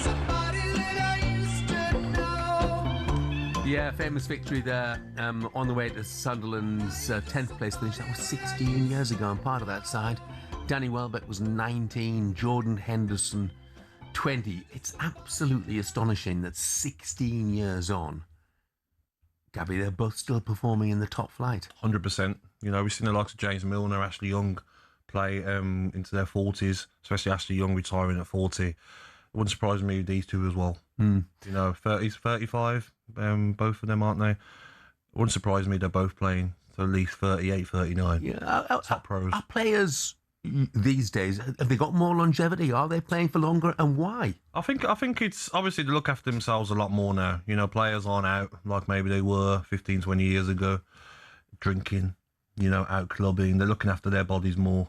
And also, it's not everyone. You know, these have got the characters. They've got their professionals. There's players that they would have been playing with similar age now, when retired, 6, 7 years. So it's their hunger to keep playing as well, looking after themselves, doing everything right, the fine margins. And I'm sure that's something that managers look at as well. And managers speak. That's what I want to ask our next guest. Managers speak. They'll know players and characters and speak to managers that have managed on them before. Yeah, I mean, a lot of it is about their character. I don't think there's any doubt about that. But how big a part, we talked about Jordan Henderson, how big a part do you think Danny Welbeck will play at Chelsea? Well, he scored 13 league goals last season. So this isn't a player that's coming in to just warm the bench. He'll back his ability to be starting for Chelsea, 100%. He won't be thinking to himself, I'm going to be a bit part player, I'm just coming for experience. Total different to Jordan Henderson. Welbeck at times was frightening last season. And I'm sure we'll be looking at this, playing with better players, playing on the front foot maybe a bit more. Yeah, he'll be looking to get into double figures again. Wouldn't surprise me. Well, let's bring in the manager who oversaw Welbeck and Henderson at Sunderland those 16 years ago, former Sunderland manager Steve Bruce. Morning, Steve. Morning, Gaffer. Good morning, Gabby. You still causing chaos, Gabby? Never, mate. Not me. Yeah. Well, look, I would imagine, Steve, that Danny Welbeck and Jordan Henderson didn't cause chaos when they were, youngsters for you. Far from it. Yeah. Far from it. They were. Look, the reason why I put Jordan into the team was just, even at 18, he showed leadership skills then, and forced his way into the team just by the way he was as a personality more than anything. He was unbelievably dedicated and enjoyed his football, and just a great pro, great lad. And it doesn't surprise me. I did the same sort of thing at Aston Villa. Gabby will tell you, John Terry walked through the door, and all of a sudden, standards changed a little bit. He started to lead the dressing room a little bit and turn it round for what was a difficult period at Aston Villa then.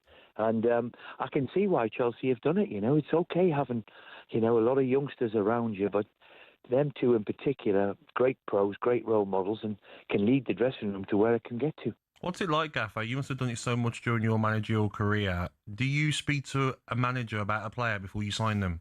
For instance, Jordan Henderson and Welbeck. Alonso must have spoke to managers that have managed them before.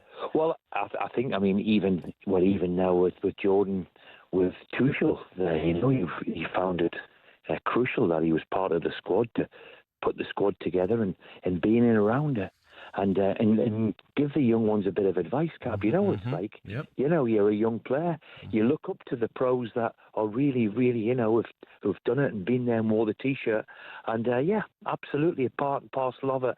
And I can understand Chelsea doing it, especially with them two, because, listen, they're two great pros, great lads, and they've got that winning mentality. Yeah. How much do you think they'll play next season then, Steve?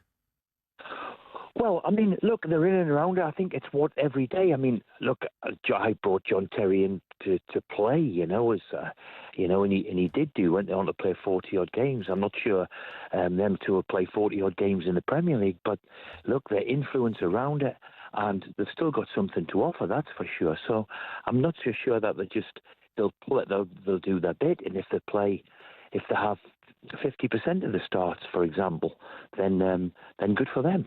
They're both physically good, Nick, for their age. How hard can it be as well, though? You talk about Jordan Henderson there and his leadership qualities. You've got some egos in that dressing room, haven't you, Gaffer, in Chelsea? How difficult would it be for him to go in there and you sort of got the licence from the manager to go and sort the changing room out? And you've got your Enzo Fernandez, who's won a World Cup. There's some characters in there, isn't there? There is, but Gabby, you were part of the Villa thing when John Terry came in, as I keep relating to it, and they've probably got more influence as the manager these days. Yeah. Because the managers don't seem to be able to do it. You know, they fall out with them and they get rid of them. Yeah. That seems to be to be the case. You can't get rid of a player. So, look, I think it's a shrewd move. As I said at the top of the interview, they're both very, very good pros, good players as well. Yeah. Let's not kid ourselves. They're both exceptionally good footballers. Talking of getting rid of managers, Steve, let's touch on Newcastle. Eddie Howe's left St James's Park.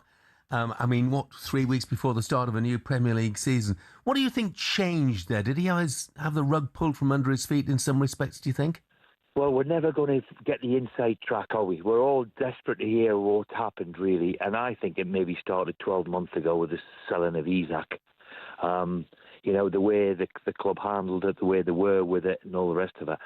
And, of course, since then, they've lost 2, 3, 4 of their better players. And it looks as if Guimaraes is now going to go to Arsenal. You know, he must have thought, you know, the remit was here 4 or 5 years ago. And I have to say, you know, I recommended him to Amanda and her husband at the time when I was leaving Newcastle. They sat me down with a coffee and said, who could you recommend? And, you know, Eddie was one of the two I recognised. I recommended, you know, and it's a sad, really, day that it's come to this. But what a 4 or 5 years he's had. It's been quite remarkable. And I think he must have just thought, do you know what it is? How can I go to where the club wants to get to when they're selling me best players? And a lot of things to do with his financial fair play. I think Aston Villa are in the same boat, Gab. I would have thought, you know, where does this financial fair play catch up with everybody? And it doesn't look from the outside as if they can compete with the likes of Chelsea and Man U and Man City. If you're selling your best players, and going down the route of bringing in young ones, then it's going to be very, very difficult. Yeah. And they might get there in the end. Who knows? Let's hope they do, but it's going to be very difficult. And I think Eddie must have thought it's impossible for me to take the club forward. Yeah, I think as well, you look at Iwobi and think, we finished 12th last season. And now Gordon's gone, Tonali's gone, Guimaraes is going to go. Lost out on Munoz, who ended up going to Liverpool. Lost out on Manzambi, who's gone to Aston Villa. He's probably thinking, wow, you're not giving me the tools to go and try and get into the top 6 next season. Well, that's all. As I said, Cappy, we don't know what's gone on behind closed doors. And also, maybe after doing 5 years at a big club like Newcastle, maybe he's worn out too as well a little bit. He must have thought, I haven't got the energy anymore. I need a bit of a break, because it is a real demand on you. It's a magnificent football club, but it's a big demand on you, physically and mentally. So all of them things must have gathered together.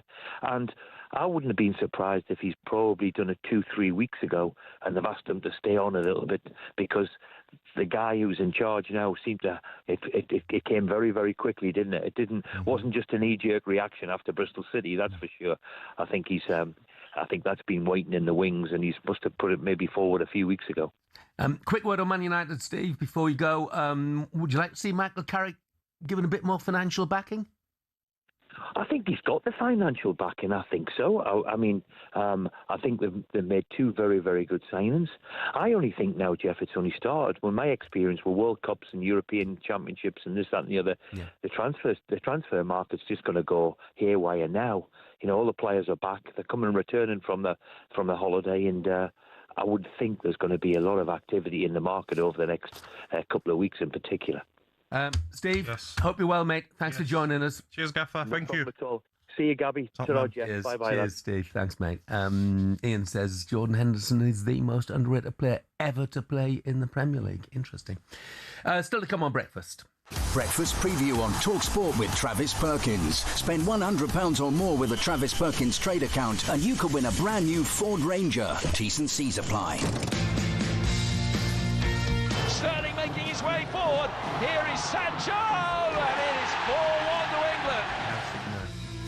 At 9, we'll be talking about English players who are sort of in limbo at the moment. What does the future hold for the likes of Jadon Sancho, Jack Grealish, Marcus Rashford and Raheem Sterling?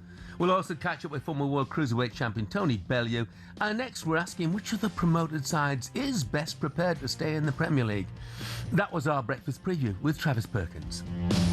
Breakfast preview on talkSPORT with Travis Perkins. Spend £100 or more at any Travis Perkins Hire or Benchmarks branch as a trade account holder, and you could win a brand new Ford Ranger. T's and C's apply.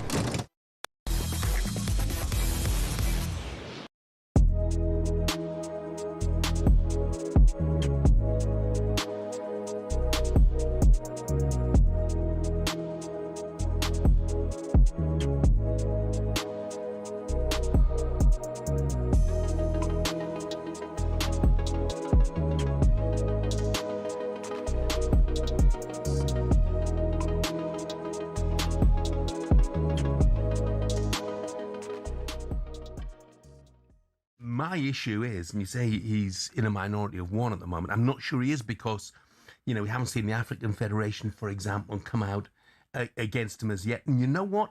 I've got this feeling he won't be forced to resign because he's shown his vanity. He's shown this astonishing lack of self-awareness. It's absolutely beyond belief that I think he will be so difficult to prize out of his position. David Bernstein's going to be on later on, and he will tell us how difficult it was to get rid of Sepp Blatter. And I think we're in a similar situation. A good point. Yeah, look, I totally understand that. But I know that he lost a couple of seniors, people in senior positions. I think over the last few days at FIFA, people have resigned. And I just always feel when that sort of stuff starts happening, when others that a few weeks ago were reasonably close to him, all of a sudden have now just gone in the middle of the night in a puff of smoke, they're out the door, and I'm sure others would be tempted to follow. I just feel that I don't think it's going to happen quickly, Jeff. Whatever's going to happen, I'm sure it's going to be pretty protracted and drag out over the months ahead. But I do think eventually this will end with someone stepping forward, a credible contender that they feel could take FIFA forward in a different direction. And I'm pretty sure eventually something will happen and he'll probably stand down.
Good morning, this is talkSPORT Breakfast with Arnold Clark. It's the perfect time to upgrade your car. Get 2 years free servicing when you buy a used car in the upgrade event. Check it out online. I'm Jeff Stelling Gabby Agbonlahor is with me 10 to 9, Tuesday, August the 4th. Headlines.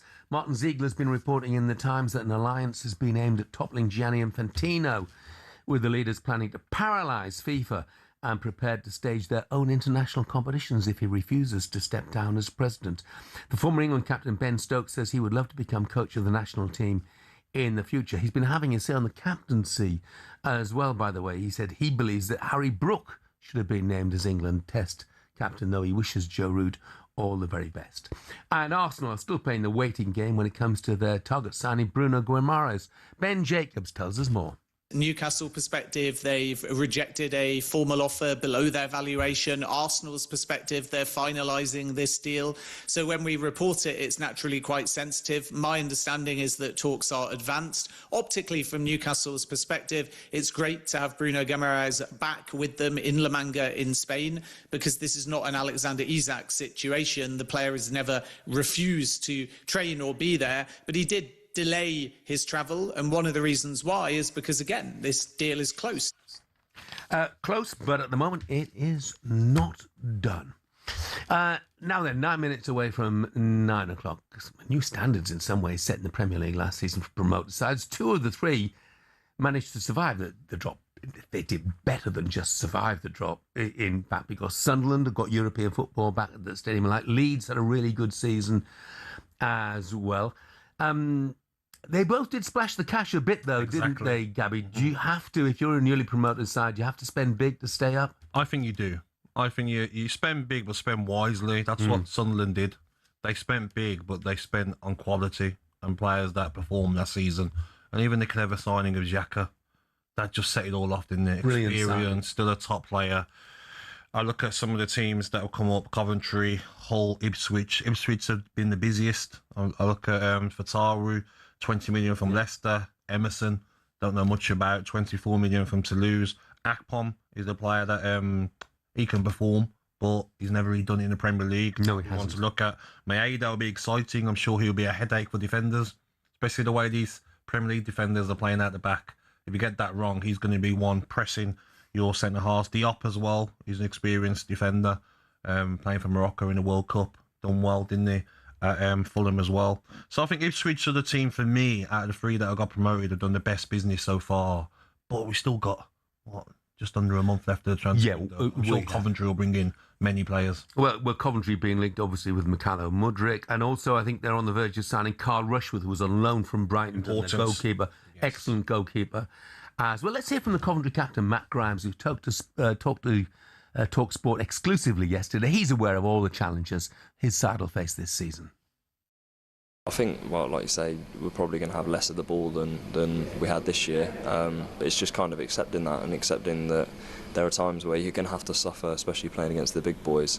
But yeah, it's a challenge that we're all looking forward to. I think you work your whole life and your whole career to try and get into this point now. So you just have to enjoy it and give it your everything and see where it takes you. I mean, the level is obviously that much higher and you're playing against some of the best players in the world, but there's a reason you're here. You've been promoted out of the Championship, and the reason we're all here is because obviously we've been deemed good enough. So yeah, it's an exciting challenge.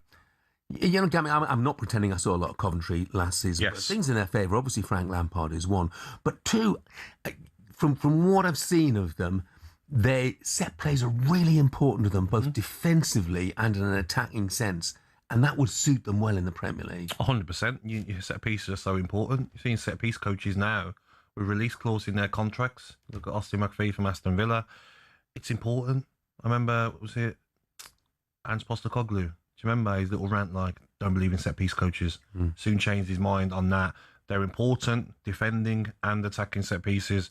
But I look at Coventry as well, and they've got a manager who knows the Premier League better than anyone. Like his career as a player, he's done it as a manager as well.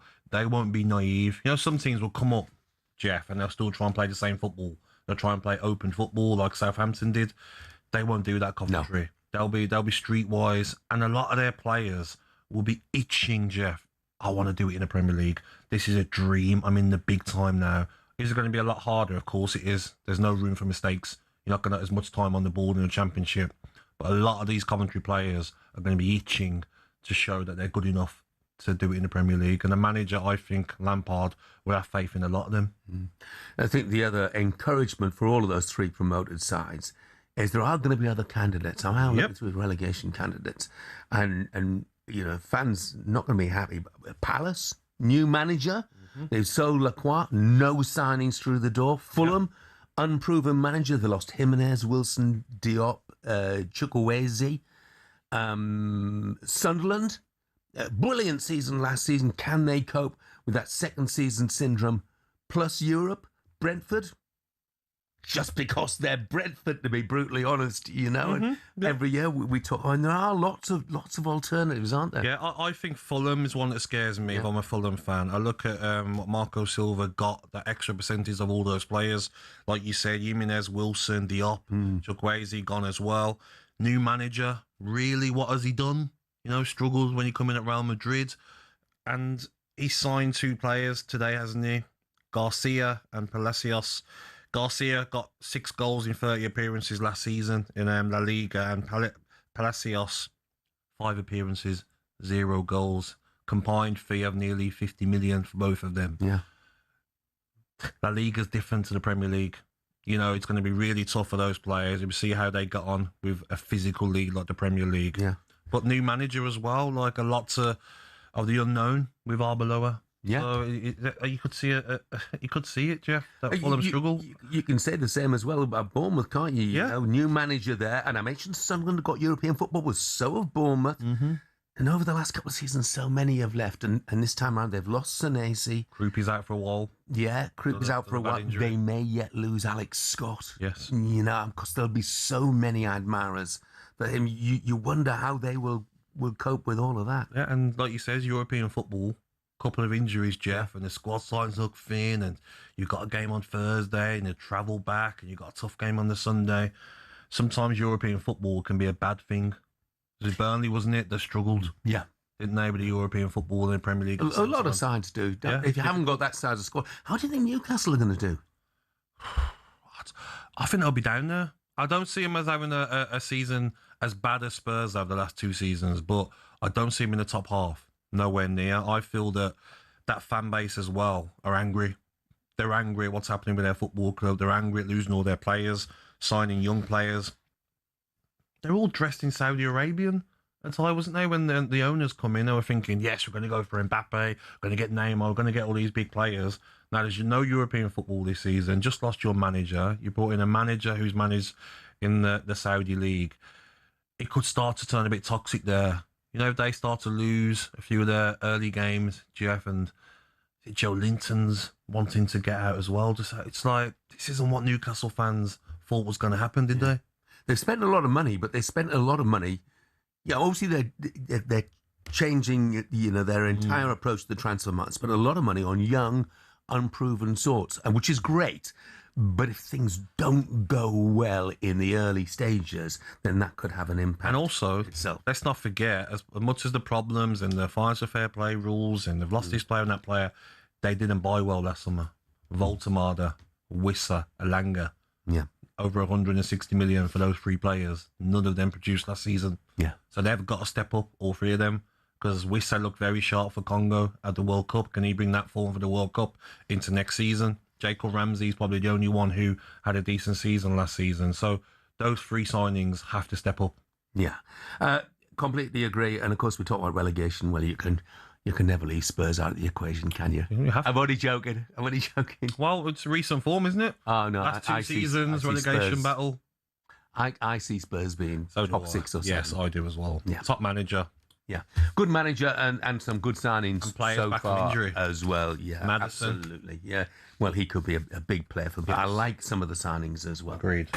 Particularly Van Hecker and Senesi at the back. Tonali. And Tonali, yeah, needs to have a better season than he did with Newcastle last season, where he wasn't great. Up next, with many former English stars this summer seemingly a bit in limbo, we're going to ask the question, what's next for their careers? We'll take a look at Jadon Sancho, Marcus Rashford, Raheem Sterling and Jack Grealish. That's next.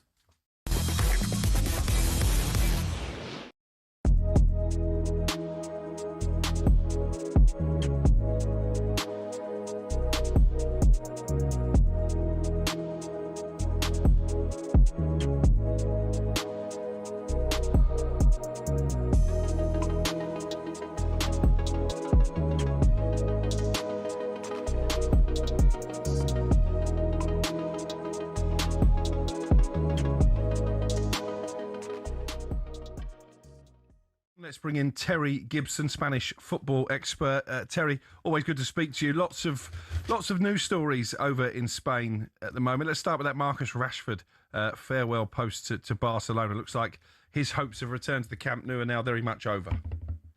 Yes, it does, and I think it was a blow to him when Anthony Gordon. It must have been kind of awkward when the England team met up for the World Cup when Anthony Gordon had already completed his move to Barcelona. Marcus Rashford's future was hanging in the air, and then they signed Karim Adeyemi. So it's it's not going to happen now for Marcus Rashford. I have to be honest, I'm really surprised. I thought it was a good value in terms of the transfer fee, and I thought his form last season was as good as you would expect, and he couldn't have done any more. He scored some important goals. He actually effectively got the goal that won them the league title. He was popular with his teammates and popular with the fans. So I'm surprised. Even when Anthony Gordon signed, I still thought there was a possibility that Rashford would still go. But the signing of Adeyemi has put a stop to that. Is it just wages? Because obviously Anthony Gordon would command a much lower weekly salary than Rashford. But he was £80 million. Rashford was 26. Yeah. So 26 million, slightly difference in their ages as well. People are forgetting they've got Rafinha that plays there as well. So the problem positions that everyone thought they had, and they still have, are centre forward, Lewandowski leaving the club, and they should have bought a better centre back than what they currently have.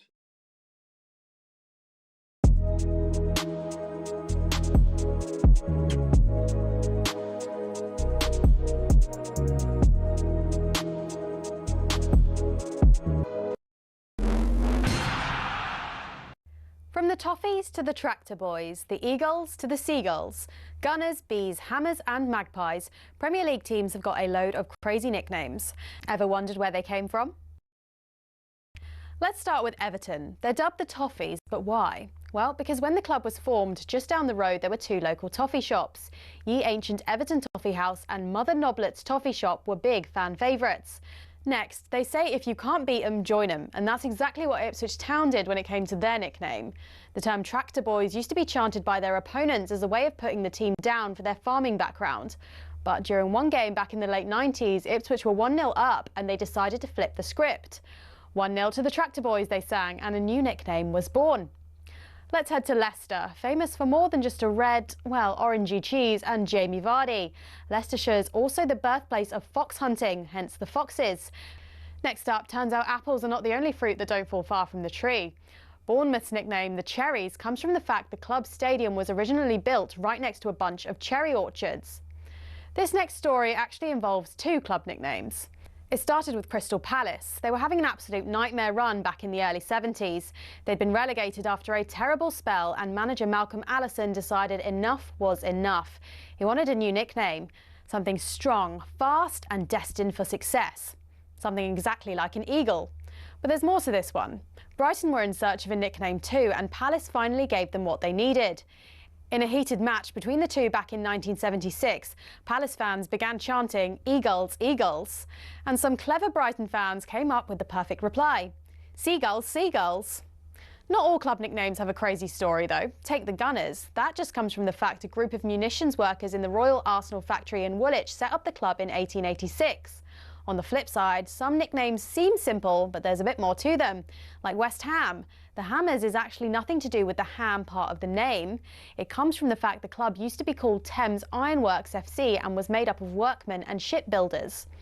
So next time the away end's chanting their crazy nickname, you'll now know exactly where it came from.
A very good morning to you. This is talkSPORT Breakfast with me, Jeff Stelling and Gabby Agbonlahor, 9:05. Coming up, we'll get the latest from the transfer window and a new story in this FIFA versus UEFA saga as President Seferin vows to boycott the 2029 Club World Cup. EFL clubs back in action this week. I'll be giving you some of the best deals that have happened during the course of the summer. And the legend that's Tony Bellew will be with us very shortly indeed to tell us what he'll do to the Everton owners if they don't bring in some more signings soon. Actually, I think Everton have done pretty well in the transfer market so far. But now, what next for these English former stars?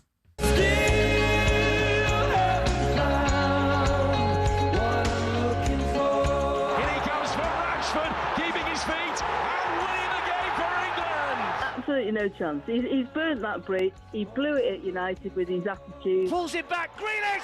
1-0 Manchester City. Guardiola and Maresca are close. They'll have talked a lot. I'd be surprised if Grealish gets another look in, to be honest. Sterling making his way forward. Here is Sancho, and it is 4-1 to England. Any football club, Queen's Park Rangers, would be absolutely bonkers to go near Jadon Sancho. He got bombed at City. He's been bombed at Chelsea. He's got bombed at Arsenal. What's the common denominator?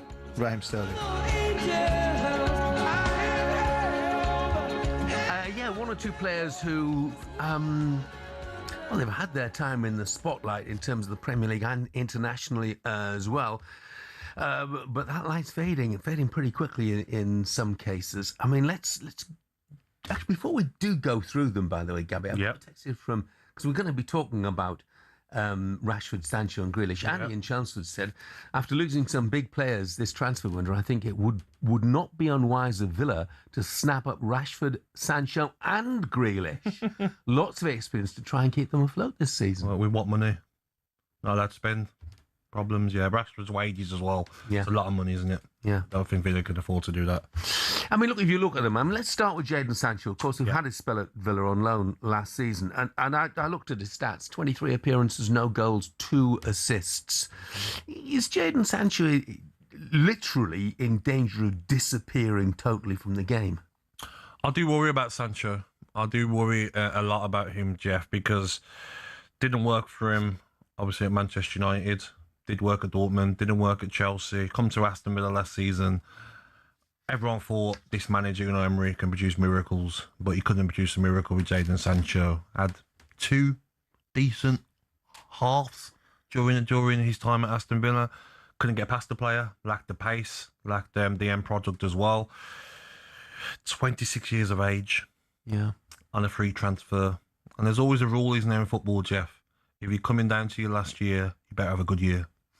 Otherwise, your next move, doesn't matter who you are, is not going to be at the levels that you expect. And especially Jadon Sancho, who struggled in multiple seasons. Sees last season under contract to be so poor at Aston Villa like it was. I'm not surprised why no one's gone in for him. And the expectation as well on contracts. 5-year deal at Manchester United, probably on £250,000 a week. I'm guessing on numbers. I don't think there's a club's going to offer him £50,000 a week now. And what does he feel about that himself when you're used to that big money? Will he have an ego of like, I'm not going to go to the Championship? What club in Europe is going to really want to give him the contract that he probably thinks that he deserves? Yeah. Do you think he's suffered because, for a wide player, he doesn't have that blistering pace? He doesn't score enough, does he? Look at now wide players need to be getting their 10 goals, 10 assists, don't they? Premier League sort of level. I just think he's not as good as he used to be. And sometimes players go off, don't they? There's many players that have hit the ground running at 18, 19, and then by 26, there's reasons behind that. It just hasn't worked for Jadon Sancho, and I do worry about him now. Could he be one of those players that's retired at 28? Yeah. It wouldn't surprise me. Let's talk about Jack Grealish. Obviously, you bumped into him on holiday. Everton opted against a £50 million buyout option, but I saw in the Liverpool Echo, 83% of Everton fans want the club to sign Jack Grealish. Do you think he'll end up there? I think there's a good chance he will, but I didn't understand the £50 million that Man City thought they were going to get. A year left on his contract. Like, you're never going to get that sort of money. For Manchester City, if they can get a fee at all, because it's a club like Everton or whoever, Jack signs for might be like the wages. Maybe we'll cover the wages for a year, and then that's it. So it'd be interesting to see what happens. But seeing him over in Mallorca, he was fit. He was training at Real Mallorca's training ground because they were away in Marbella pre-season. He's hungry. He's looking after himself. He's doing all the right things. And, you know, some players at 30, Jeff, he's won it all. Yeah. Doesn't need any more money. But he wants to play. He's addicted to football. He loves football. He would have been so jealous watching the players at the World Cup. He still wants to play at the highest level. And he showed that by the pre-season that he's had. So any reports as well that were fake reports you were hearing about being left out of Manchester City squad, no, I don't think he's clear to train for another 10 days. We talked about Marcus Rashford earlier, and Greeno, the Postie regular contributor, says, I'd have Rashford all day long at Spurs if United don't want him. Start him up top every game, much better option than Solanke. Well, actually, you know what? Roberto De Zerbi's been talking about the players that he still wants to bring in, and one of those is a wide player. Something's weird about this Rashford situation because he went to Villa and performed. He went to Barcelona and performed. Is it what are these wages, Jeff? We need to understand what these wages are that he's getting, because I don't understand how Barcelona went for Gordon and not Rashford. Like, Rashford is a better player for me than Gordon. I just don't understand it because he hasn't got maybe the negativity around him that he had in his last season at Manchester United. He's refreshed, he's training hard, he's looking sharp, only 28 years of age. Whoever in the Premier League ends up with Marcus Rashford next season, if it is a Premier League club, I've got a hell of a player. Would he be a good fit for Tottenham? I would have him at Tottenham, 100%. Look at the wingers that they've got. You know, someone like Odebear isn't at the level. Simmons, obviously on that bad injury. I feel like something's going to happen with Marcus Rashford in the next couple of weeks, Jeff. Even clubs abroad, I know the wages are a problem. I know it stung Aston Villa to get him on loan, but it's a no-brainer, Jeff. He's a top player. Yeah. Just touch on Marcus Rashford.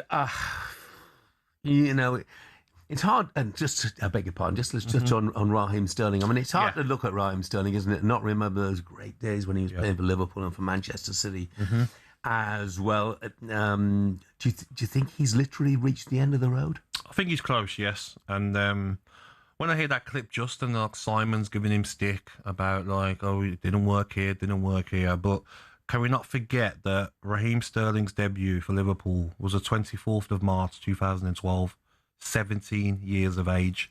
He has had a lot of football for country, for Liverpool and for Manchester City. Don't forget everything he's won in the game. He's 31 years of age. He's had a lot of football on his body. So if Raheem Sterling wanted to retire today, he'll go down as like an outstanding player in the Premier League era. So I don't think you give him any stick. He's a total different kettle of fish, just talking about Jadon Sancho, who's 26 and without a club.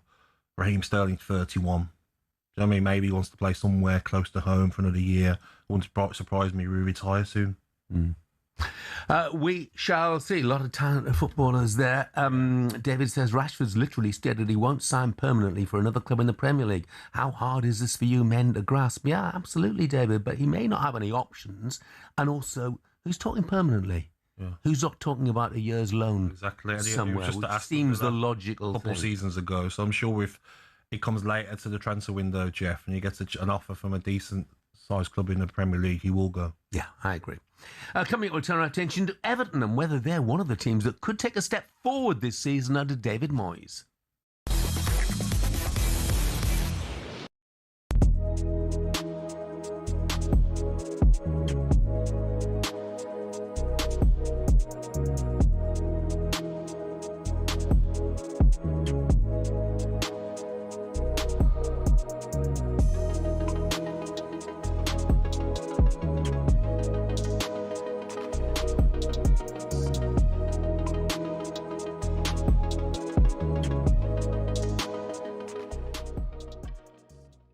It's an amazing story, actually. It's almost a forgotten man. This is about Mykhailo Mudryk, who has been allowed to come back to football immediately for Chelsea. So you'll remember that this is a man who had a 4-year ban handed down to him for breaching anti-doping rules. He's not played since November 2024 after what was described as an adverse finding of meldonium, which is a banned substance in his system. He appealed against that sentence to the Court of Arbitration for Sport, who have today said that because he accepted breaking anti-doping rules, they have agreed that the time served already is enough of a punishment. So Mykhailo Mudryk is available to play for Chelsea with immediate effect. Can he even still play football? Is he good enough? He's not played football for 3 years. Nearly 2 years. Well, Chelsea have released quite a long statement today, obviously welcoming the decision. They've talked about what a difficult period of time it has been for Mykhailo Mudryk. And I think this is the important paragraph here in the statement. We welcome the acknowledgement that advances in the applicable scientific reporting standards for more reliable testing mean that had Misha's sample been analysed under today's technical requirements, it would not have been reported as a positive test and no anti-doping rule violation would have resulted. That is an important part of the context surrounding the agreed resolution and allows everyone involved to move forward.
Good morning, this is talkSPORT Breakfast with me, Jeff Stelling and Gabby Agbonlahor. 18 minutes past 9. And now, after consecutive 13th placed finishes, what can Everton achieve next season? It's 19 months since David Moyes returned for a second spell in charge. Last season, Europe was a possibility before a bit of a horror run of games late in the season. On Drive last week, former Toffees defender Ashley Williams praised David Moyes as the man to take Everton forward. And that prompted Royston to ring up. Over the last few seasons, he's had quite a lot of support as he came into the club. We thought he'd stabilise us. And I don't think he has in reality. He had a dreadful end to the season. He's uninspiring. He lacks strategy at nearly every level.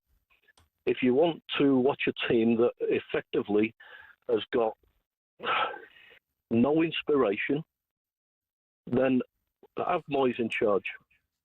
Interesting.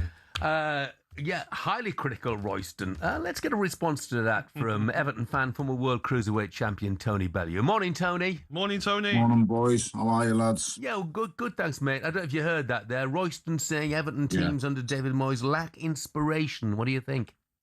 Yeah, I mean, he's absolutely clueless, isn't he? He hasn't got a jar of clue what's going on. You know, was he clueless halfway through the last season? Was he clueless after 10 games when we're on? Was he clueless with 8 games to go when Europe was in sight? He wasn't clueless then, guys, was he? You know what I mean? And You're going to get plant pots from time to time in football. You get them in boxing. There's loads of them. I mean, everyone's got the greatest plan in the world, and everybody knows the game inside and out until you're in control and you're put in them shoes. Look, I mean, looking at this season, Tony, I like a couple of the signings. I like Hayden Hackney, Christian Norgard. That deal's going to go through. I like that as well. Hopefully, Jared Branthwaite is going to stay fit as well. How optimistic are you that you can challenge for Europe this season? I'm optimistic, Jeff. I'm not going to lie. Last season was really hard to take. I'm not going to also lie and say that, the England in the World Cup hasn't absolutely ended me football dreams and hopes in any way, shape or form, because I just feel like I've had enough of football and I haven't even kicked off yet, and that's the worrying part. The right man's in charge, that's what I will say. And if the right man in David Moyes is backed, he's shown what he can do. I keep repeating myself over and over again. We've seen what he can do at West Ham. Top 10 finishes with, and I'm not being funny, but let's all be brutally honest here. West Ham aren't half the size of the club of Everton Football Club. We're a big football club. We're a Premier League football club. We're one of the founding six of the Premier League. And I just think if he's backed, if he can do it at West Ham and bring a trophy to them, he can do it at Everton. This is a proven manager. There's not many managers in Europe who are at the same level as David Moyes. He's won a European trophy at a club far a bit lower than Everton, and just back him. Just back him, Jeff. That's what I believe is the right thing to do. Back a manager. I'm sick of hearing this. These are coaches now and they're doing this now. No. Managers, they live and die by the signings. Let the manager pick his players, let him make his signings, and then go from there. I think as well, you look at the signing of Tyreek George as well. I think he's a very good player and will get better and better the more football he plays.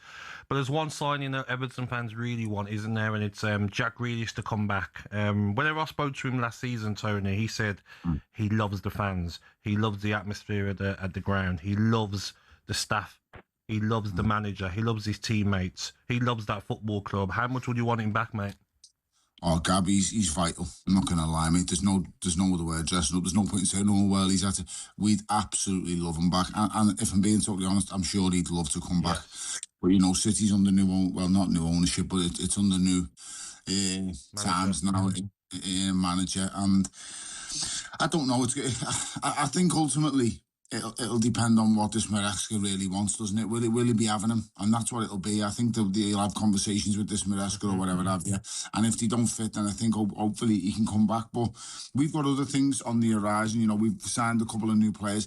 Everton are a club now who are in a bit of a transition period because we're signing young players. And although, the likes of your Hayden Hackneys are very sought after and very well touted, they're not proven Premiership players yet, whereas we've took the gamble on other players and it's paid off. The likes of Jimmy Garner, the likes of Keenan Dewsbury, these are now proven Premiership players who are turning in good performances week in, week out. So I want to see Tyler Dibling as well. I want to see more from him. So I want to see him, Gab. I want to see him. Talented, isn't he? Yeah, he's obviously very talented. He's come. Southampton have produced many players like him over the years, but you just want to. I don't know. You want to see him let off the leash, but is he ready? These are the things these are the risks you take when you get younger players moving away from home, moving to a completely different area, and they've got so many things they can. But me, you're a player. I haven't got a clue. I'm just a former punchy boxer. But when I see these lads in and around the training ground, they all seem happy. They all seem to be good. I mean, the most important one, without a shadow of a doubt, is Iliman Ndiaye. That's the one, mate.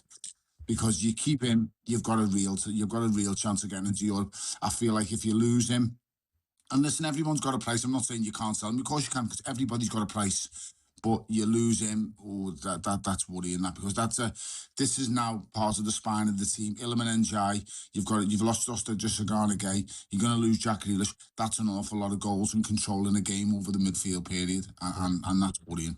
Yeah, and you mentioned goals there, and that's another issue, isn't it? Finding somebody's everybody is what everybody needs, a prolific goal scorer. In actual fact, if you looked at Beto, we got 10 last season, and Tieno Barry 8. So between them, they got 18, which isn't that shabby in truth. But if you could really find an out-and-out goal scorer, Tony. That's great if you'd merged them together, Jeff. That'd be absolutely fantastic. One fella scored 18 goals, but 18 between 2 years, and these 2 years of centre forwards. It is what it is. We need. You know what? That the only thing that I always used to think about was the only thing I felt David Moyes lacked in the first stint at Everton Football Club was at Romelu Lukaku. And when he first come back, I said to him, I just wish you'd had Romelu. Because David Moyes, with a Romelu Lukaku, gets into Europe and gets into Champions League places. He really does, because that boy just knew where he'd slot for fun. I mean, he knew where the net was. He didn't. I'm sick of it. And you know, when you hear these fans and these know-it-alls going, all he does is score goals. What you want him to do, mate? Well, what's wrong with you? I hear it about Haaland all the time, yeah, but he doesn't do much else but score goals. That's what a 9 does, you clown. Just pay attention to football. You buy a 9, you pick a 9 to score goals. These people these days, they're absolutely clueless, but it is what it is. Yes. We need more goals, mate. You're right, you're spot on. But I listen, I'm not being down because I think we're in for a good season. I really do, because when David Moyes backs against the wall, that's when he shocks people the most. Yes. Can we move on to boxing quickly, Tony? I thought you were outstanding, mate, on the AJ fight. I was watching. I think you're a credit to the zone. Thanks, on that, mate. I want to ask you about Hrgović. He's going to be fighting against Itoma. You know, what sort of test is that for Itoma, man? It's been upgraded to the vacant IBF title now. Is that right? Yeah, that's right, Gab. Do you know what, mate? It's a really good fight. It's the test that I've said that Moses needs. Don't get me wrong. Stylistically, it's perfect for Moses Itama. Filip Hrgović is a big stand-up, straight-up boxer. Can punch a little bit. Takes a hell of a shot, but this Moses Itama, mate, I think he's the one.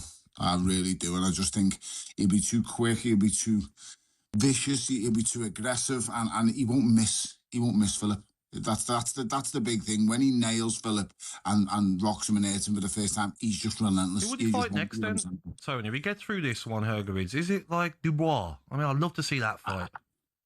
Frank Warren is known for someone who's very good at matching his heavyweights over the years, and not just heavyweights, but matching his fighters over the years. He protects them really well, and he's done an amazing job with Moses Itama. He really has. You can't knock the job that Francis has done with him by looking out. You know, he's now with Nike. Not many boxers are with Nike, and Moses Itama is. All of these things are ticking boxes of where he's going, and that's to superstardom, really. So from here, I wouldn't say they'll fully let him off the leash, because this is still a bit of a match where he's a huge favourite, Moses Itama. Make no mistake. It's a good match. It's a good fight. It's a step up, but he's still a huge favourite. I think I would be very shocked if they was to throw him in with Daniel Dubois next. The winner of Daniel Dubois and Fabio Wardley. If Fabio was to win, I think they'd bite their hand off and jump at it, but then they can't really meet because they're in the same stable. Yeah. They both knocking around with Ben Davison. But I think the Daniel Dubois fight would be one they could make, and I think that would be the litmus test of, because we just don't know, Gab. We've seen how great he is going forward. We know what he's got, but we just don't know what happens when he gets it back here. And everybody's got to get it back.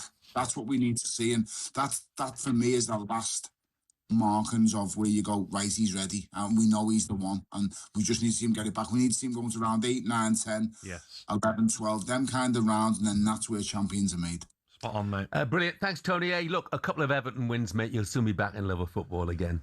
Oh, Jeff, that's the old me, because I can't take no more. Sorry, quickly. Sorry, can I say something quickly? I was in Mallorca, right? I was at the pool, right? And there was this Everton fan with his partner, and he had an Everton tattoo on his arm. Mate, guess what the waiter said to him? Don't. You'll never walk alone because of the accent. And he said to him, you can't say that, mate. He was like, whoa, what have I done wrong? This Spanish waiter, mate. It was hilarious, and they laughed about it afterwards.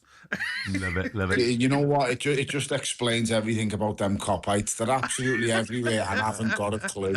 That's just a typical cop-ite, mate. Do you know what? Yeah, that's just a typical cop-ite every single time. Boys, have a great one.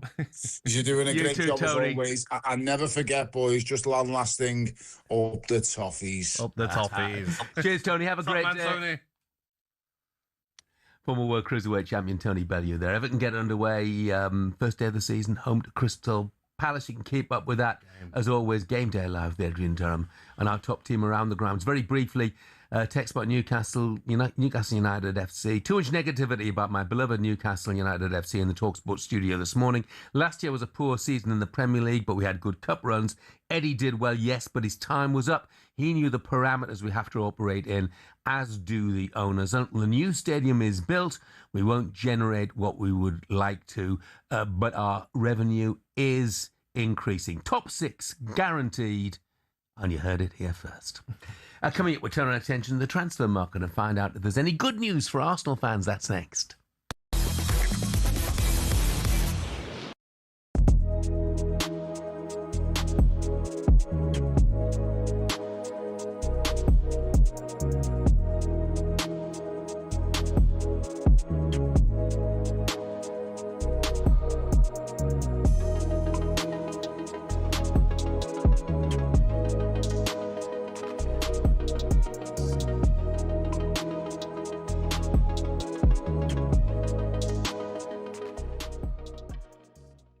Let's take a very quick call on Trent Alexander-Arnold. Oliver is a Liverpool fan. Morning, Oliver.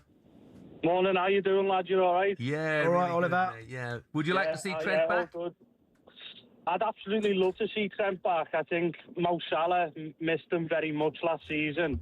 Obviously, Salah had a pretty poor season last season, but when he come back with Real Madrid, it was very frosty, and I think the damage is being done, to be honest with you, but I would love to see him back in a Liverpool shirt, yeah. Look, there's no doubt. Nobody can doubt his quality. On the ball, he's as good as anything, anywhere.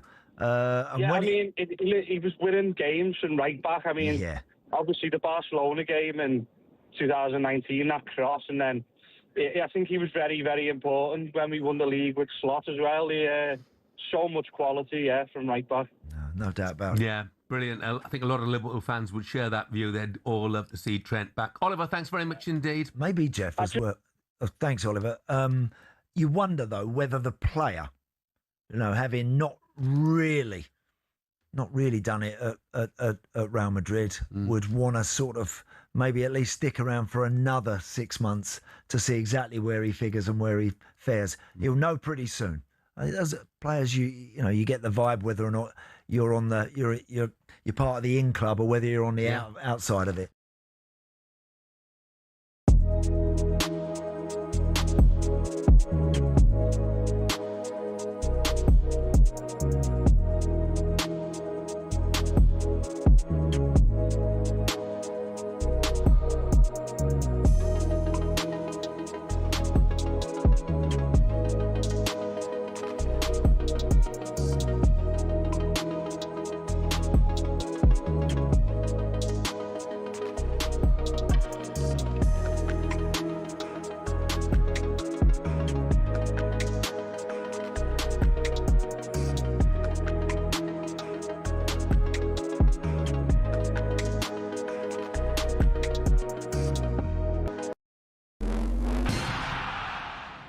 Amen Corner, perhaps the most feared run of holes in golf.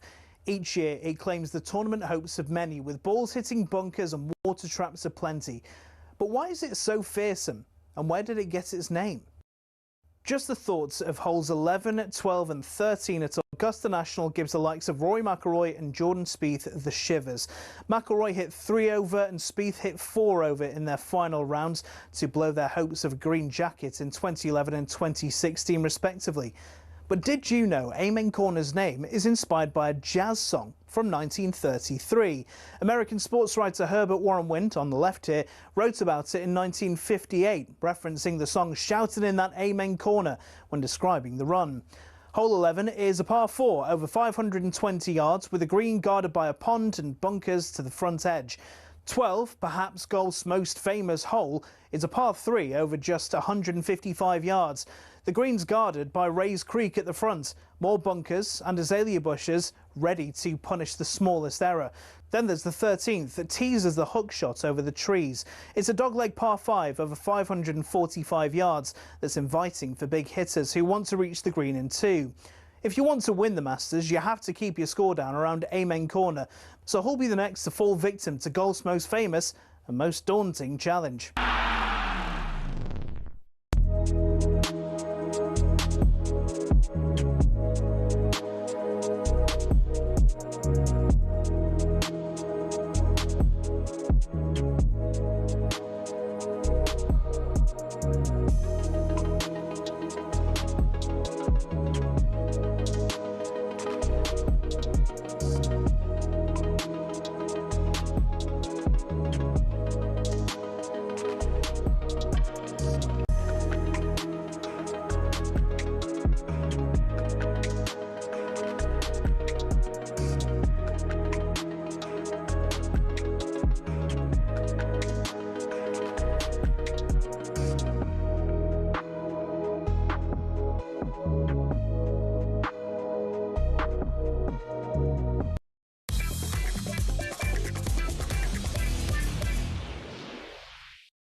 good morning to you. 9:35, Tuesday, August the 4th. This is talkSPORT Breakfast with me, Jeff Stelling Gabby Agbonlahor and Arnold Clark.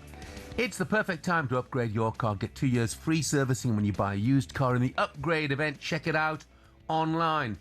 Right, let's turn our attention back to the FIFA versus UEFA saga.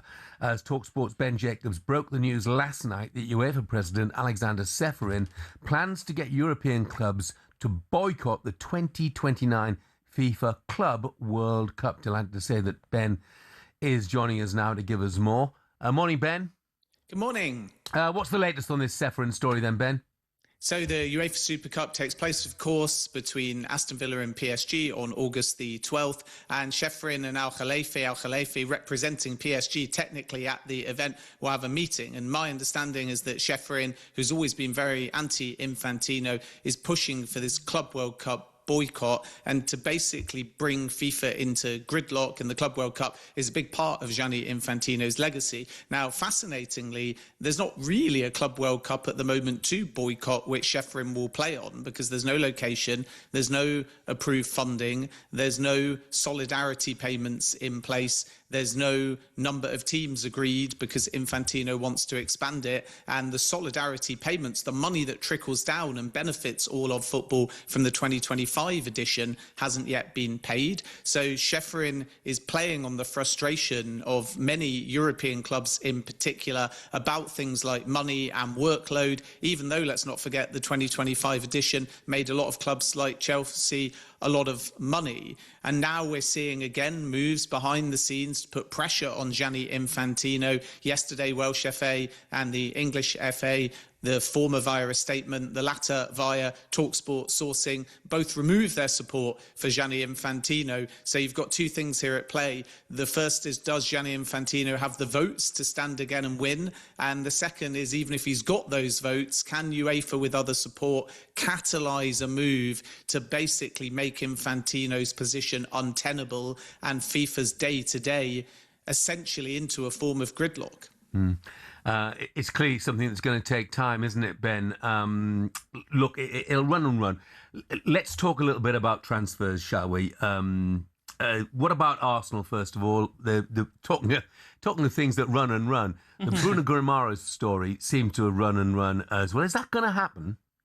Yeah, I think it will happen, and I think it will happen sooner rather than later. This week is the intent of Arsenal to get the deal done. It's at the final stages. Obviously, from Newcastle's point of view, we have to respect the fact that their definition of a bid or any kind of formal contact is framed around when they get a formal written bid, whereas from Arsenal's perspective, the narrative is very different. So yesterday, Newcastle turned down an offer in and around the £75 million mark. Arsenal's perspective is it wasn't a rejected bid, it was just an offer that still needs final finessing, particularly around add-ons and the payment terms, whereas Newcastle are adamant that they turned it away, and it's the first time they've ever heard from Arsenal. So there's semantics at play, but the reality is that Bruno Guimaraes is expected to leave Newcastle United, and sooner rather than later. What's the latest, Ben, on this Vinicius Junior deal with Real Madrid and maybe going to Arsenal? Because surely the reports of £400,000 a week that he's earning at Real Madrid are false. Surely it's a lot more than that, with bonuses and other things added on. Yeah, it's things like the bonuses, as you say, and Real Madrid win a lot, so you can have quite a solid guarantee of getting that money. Sign-on fee, was he to also extend? And from Arsenal's point of view, people think they're only being used as the stalking horse or leverage in all of this, and they're sitting around and they're waiting, and then Vinny Jr. is going to extend. And of course that might happen because Real Madrid are pushing that he extends now. Otherwise they're going to change their stance and want to sell the player because they don't want him to leave on a free transfer next summer. But this isn't Arsenal waiting. Arsenal made the first move. They've already made their offer to Vinny Jr., and that's at the back of his mind. And now Real are being almost forced to respond now, because if they don't clarify this early, it's going to become a saga through all of August, and then suddenly Jose Mourinho will have a big decision to make with Florentino Perez. Mourinho would like to keep Vinny Jr., but he understands the financial reality. So you've got these two extremes. Vinny could agree a new contract renewal this week. That's Real's intent. If it doesn't happen in the next few days, Arsenal will feel very encouraged, and then they might well start formal talks with Real Madrid, because at the moment all they've done is go to the player side. Some stories, Ben, about Cody Gakpo being wanted by Tottenham. I think Liverpool has said immediately that he's not available. Is there any suggestion that the player wants a move? Yeah, I think Cody Gakpo might be open to this one, knowing that Liverpool are likely to strengthen in wide areas. Victor Munoz has already arrived as well. And Tottenham wants Savinho and Cody Gakpo, according to my information. Savinho talks ongoing, no issue really agreeing a fee, but then it will go up to board level, and we'll see if Manchester City, particularly Ferran Soriano, block it again as they did last summer, and they'll need a replacement. With Cody Gakpo, I wouldn't say untouchable, but it's probably fair to reflect that Liverpool firmly want to keep. But at the right price, a premium in this inflated market, and with a replacement, they could be persuaded to sell. It's just not going to be a cheap deal for Tottenham if they choose to proceed. What about the latest, Ben, with Amanda Staveley's takeover at West Ham? Yeah, so the Staveley-led consortium have agreed this 25% to come in at West Ham United and buy Vanessa Gold's stake, and that's had confirmation. And yet Daniel Kretinsky is kind of somewhat challenging this because he thought that he had an agreement previously, and there's a kind of preemptive right for an existing stakeholder, and Kretinsky felt that he would end up being the majority controller with a full pathway to buying this club. And in theory, you get a kind of first refusal, and yet there's different narratives here because Kretinsky's exploring his options, feeling like he was there speaking about the deal first, and now Amanda Staveley is coming in and it's all agreed. And yet, because he's not matched that offer, the Staveley group feel that this is just going to get done and those preemption rights have already expired. So it's getting a little bit political, but if all goes smoothly, then Amanda Staveley will be coming into West Ham United with a significant minority stake. Not great though, is it? If two of the main shareholders, not majority shareholders, but two of the main shareholders are going head to head with each other. Yeah, I think it's not viewed by the Gold family as that, because their feeling is that Kretinsky had the chance to do the deal, it never happened, and now they've got a better offer, a higher offer, and there's nothing that's going to stop that going through. But Kretinsky wants to have the control, the day-to-day, more say, and ultimately would have liked to buy this stake. So it's now for the lawyers to determine whether he can come back in and agree a deal. But the Staveley-led consortium are adamant that, barring all of the due diligence and the paperwork, this is all agreed in principle. Ben, thanks very much indeed. Thank you, Ben. Thank you. talkSPORT's transfer guru Ben Jacobs with us there. Coming up with EFL clubs back in action this weekend, I'll give you my best deals from the Football League this summer next.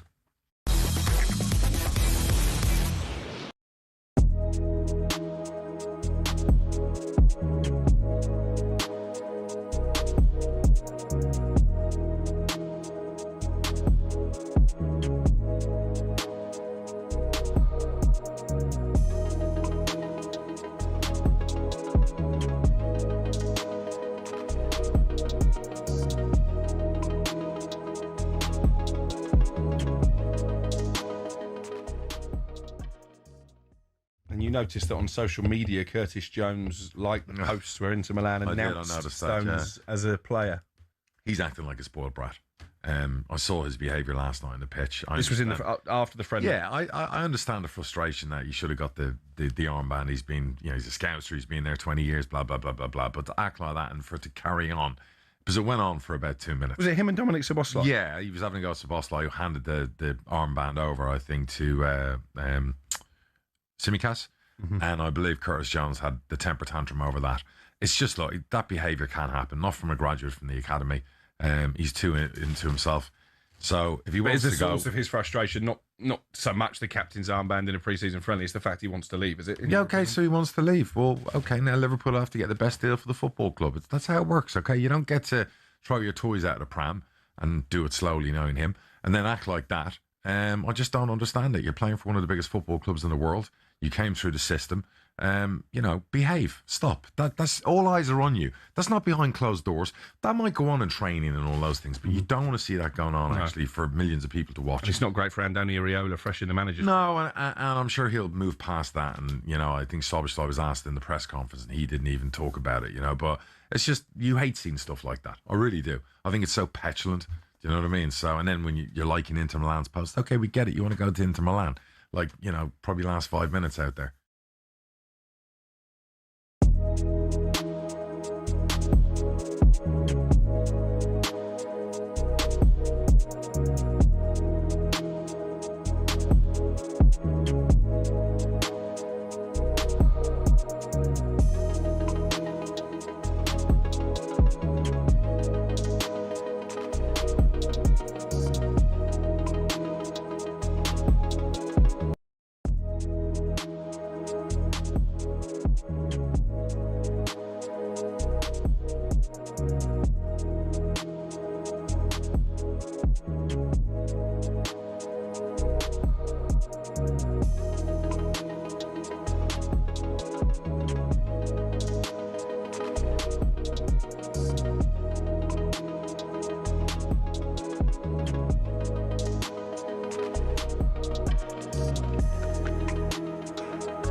Good morning, this is talkSPORT Breakfast with me, Jeff Stelling and Gabby Agbonlahor. We're just, 10 minutes or so away from the end of the show now, and we're just a week away from the return of this. How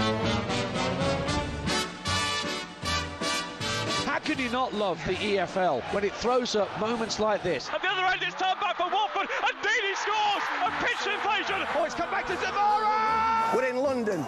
Hey, we're in London, aren't we?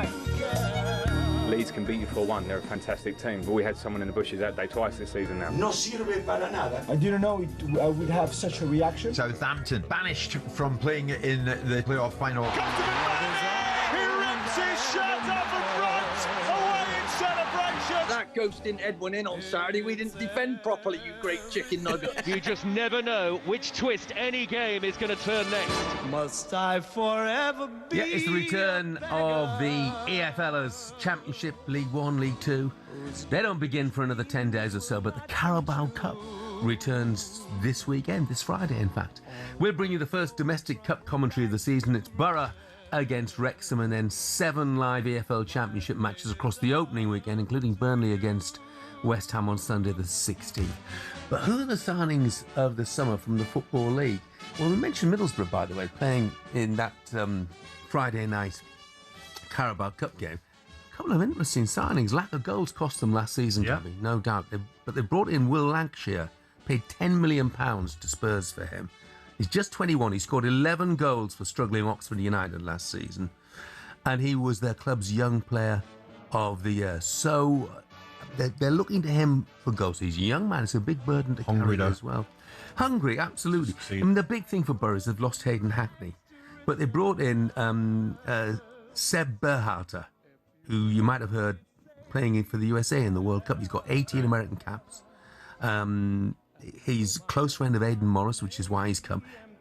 Which should help. I know it sounds daft, but he's come from Vancouver Whitecaps. You've got a mate already at the club. It's going to help yourself, isn't it? Oh yeah, there's nothing worse than players joining a football club and you don't know anybody. Yeah, it will help him definitely, and there's a steady squad of players there as well. Yeah. Would you back Middlesbrough to be automatic or playoffs? I think they've got to be looking at automatic. They've got to look at automatic. Wolves and West Ham? You know, they splashed the cash a bit there, which other sides haven't done. West Ham just haven't gone for it at all as yet. It's been players going out the door. Wolves, look, old heads have come in. Raul Jimenez, he showed in the World Cup. He's still a handful. Yep. Kieran Trippier, still a good player. They're not going to be playing for Rob Edwards, as they anticipated, but Cesar Pixotto, who's their new Portuguese boss. So I think they might be thereabouts. Best signing for me, and this will please producer Ollie, because Stoke fans not had much to shout about in recent Forgotten, aren't they, Stoke? Yeah. They signed Ethan Galbraith. Paid what? Around £10 million for him to Swansea. Now, I've always been impressed with him. I've seen him for Swansea. I saw him for Northern Ireland a lot as well. From Manchester United kid. He's 25 now. I thought he had a sniff of a move to the Premier League, to be honest. So for Stoke, I think that's a real coup. Whether he's enough to propel them up the table and into a bit stuck, aren't they, Stoke? It was last season, for a long time. But last season had a good spell, didn't they? Yeah. And then it doesn't just end up happening for them, but so they're just stuck in the Championship, aren't they? Yeah, well, they look like they're going to get promoted. They are looking, for him to be their talisman, and to propel them towards the playoff places, at least. And I think that's a real possibility. My other one, actually, this is a bit of a left wing signing. Bristol City have signed a boy called Laurent Tolage. He's a Swiss player, Swiss striker. £3 million they paid Plymouth. Now this is big money in the EFL because players don't often move for money. 3 seasons or so ago, he had a trial at Hartlepool. Okay, and he was deemed at the time. I'm not going to tell you who said this, but he was deemed at the time to be no better than what we already had in the National League. Okay. He ended up at Aldershot. He scored 22 goals that season for them in the National League. The following season, he scored 15 in the Football League for Port Vale. And last season, he scored 22 for Plymouth in League One. And now he's got his move to the Championship. People do get it wrong, though. How many times have we seen stories of players that, we didn't fancy him? Look at the amount of players that have left Chelsea. Yeah. Didn't seem good enough. I'm sure also Diamandi was on trial at Chelsea. Of and it's like, look at him now, going to Real Madrid. Yeah, you see one person's thought on a player. You see it all the time. Wrong, yeah. But what I would say is I think this boy is good enough to score goals in the Championship. We shall see. What about Louis Dobbin? He's gone to Southampton, scored 10 goals on loan last season, didn't he? 10 goals on loan at Preston last season from Aston Villa. Yeah. Yeah, that was a bit of a transfer that he's never going to play for Aston Villa. Yeah. But, I mean, they're looking for goals. I saw Ross Stewart's left Southampton. He hasn't got a club yet, which I'm really surprised by. I know he's had injury issues, but I would have thought that he'd have been snapped up. What are you thinking about Southampton next season, Jeff? Because every away game, I feel like I'd want a ticket for every one of their away games just to see like what reception they're going to get. It's going to be a bit intense, isn't it? Yeah. Do you see them getting top 2 or maybe look at playoffs with them, Southampton? I don't know. I think it's hard to bounce back from what they suffered last season. Of course, the manager's the subject of an investigation at the moment as well. Personally, I think that as a club, they've probably suffered enough. And the FA should just leave that alone now, and not say, look, club want to keep him, Tondra Eckert. The club want to keep him, they've paid a big price already. Let's just get on with it. That would be my view. It's going to take a long time, isn't it? Yeah. For Southampton to get rid of the mess they're in. Yeah. We mentioned West Ham earlier on. Now, West Ham, to me, 7-4 favourites to win that league. But they've kept a lot of, so far, they're going to lose players, of course, but Wan-Bissaka, Carl Walker-Peters, Mavropanos, Sadibo, Diouf at left-back, Bowen, Castellanos. Yeah, but I think they've lost a lot of the players they would have most wanted to keep. Freddie Potts, we've here today, is gone. I'm not saying he would be in that category, but Somerville certainly would have been. Callum Wilson's gone. We were talking about it last night on Drive, and I said as well, Jeff, the problem you've got is how many of those players are going to have what it takes for the Championship. You know better than anybody, when you're going down to the Champions League 1, League 2, if you're not up for the fight, don't matter if you're better players, you will end up not performing. Yeah. Who wants to be there? How many of these players are being kept when they're trying to get out? Yeah. I mean, obviously, they lost Mateus Fernandes as well. Paquetá had already checked out to all intents and purposes. Luke H. has texted, said, surely West Ham keeping Bowen is the signing of the season. Is it from one season as well? I heard yesterday. Is that right? One season only? I don't know. Yeah, that's what someone said last night on the show. From his perspective, one go at it. An immediate return to the Premier League Exactly. is essential. Yeah. It's essential.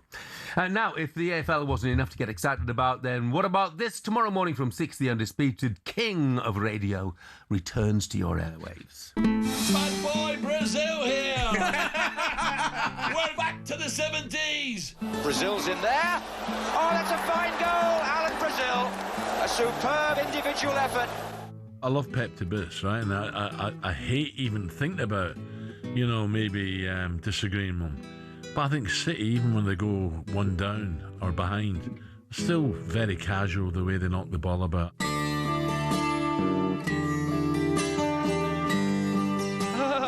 Don't sound surprised, you tube. Oh my God, bang, bang, bang. You raise me up. If I'm being honest, Brian, I'd rather watch The Chase. I rewinded The Chase, the quiz programme. I've been called a dinosaur before, but, I'm a smart dinosaur. Do you think you might be the dinosaur that survives it? Yes. Yes, I do. It'd have to hit me right in the napper or I'd be fine. Yeah, that's right. Alan Brazil will be back on your airways from 6 tomorrow morning. I know how much he's looking forward to it. Gabby, can you remember the first time you worked with Alan? I can't remember the first time. I just remember thinking oh, he's naughty. Mm-hmm. He's a very naughty man. So it'd be interesting to see what he's like tomorrow. But radio means a lot to him. talkSPORT means a lot to him. 25 years, and he'll be so excited to get back on tomorrow. Oh, look, many years ago, I worked with Alan when he was commentator at Sky Sports. Yes. And I tell you what, he was one heck of a good commentator. Was he? Yeah. That's why he really was a good commentator. Did you get the players' names right? Yeah, he got the players' names right as well. Tell you what, do me a favour. The striker's done great. Just on that montage, we just saw young Alan Brazil on that montage, just leaning on top of his car. I know. Looked like a Cortina to me. Yeah, So tomorrow what car it was, yeah. Brilliant. Looking forward to it. So set your alarms, 6 a.m. tomorrow morning. Gabby will be back, Alan Brazil as well. I'm back with you next Monday. Up next, it's Alex Crook and Darren McAnthony.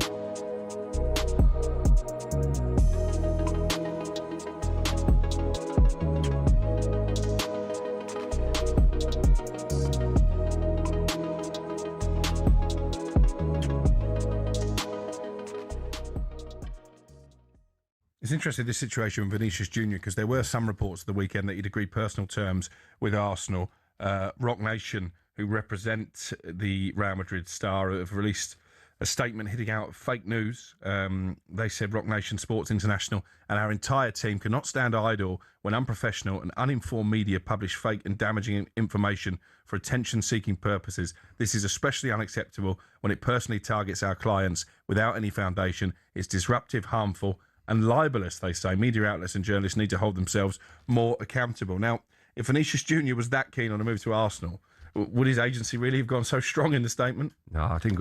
Look, they've been playing the game, haven't they? Let's be honest. I think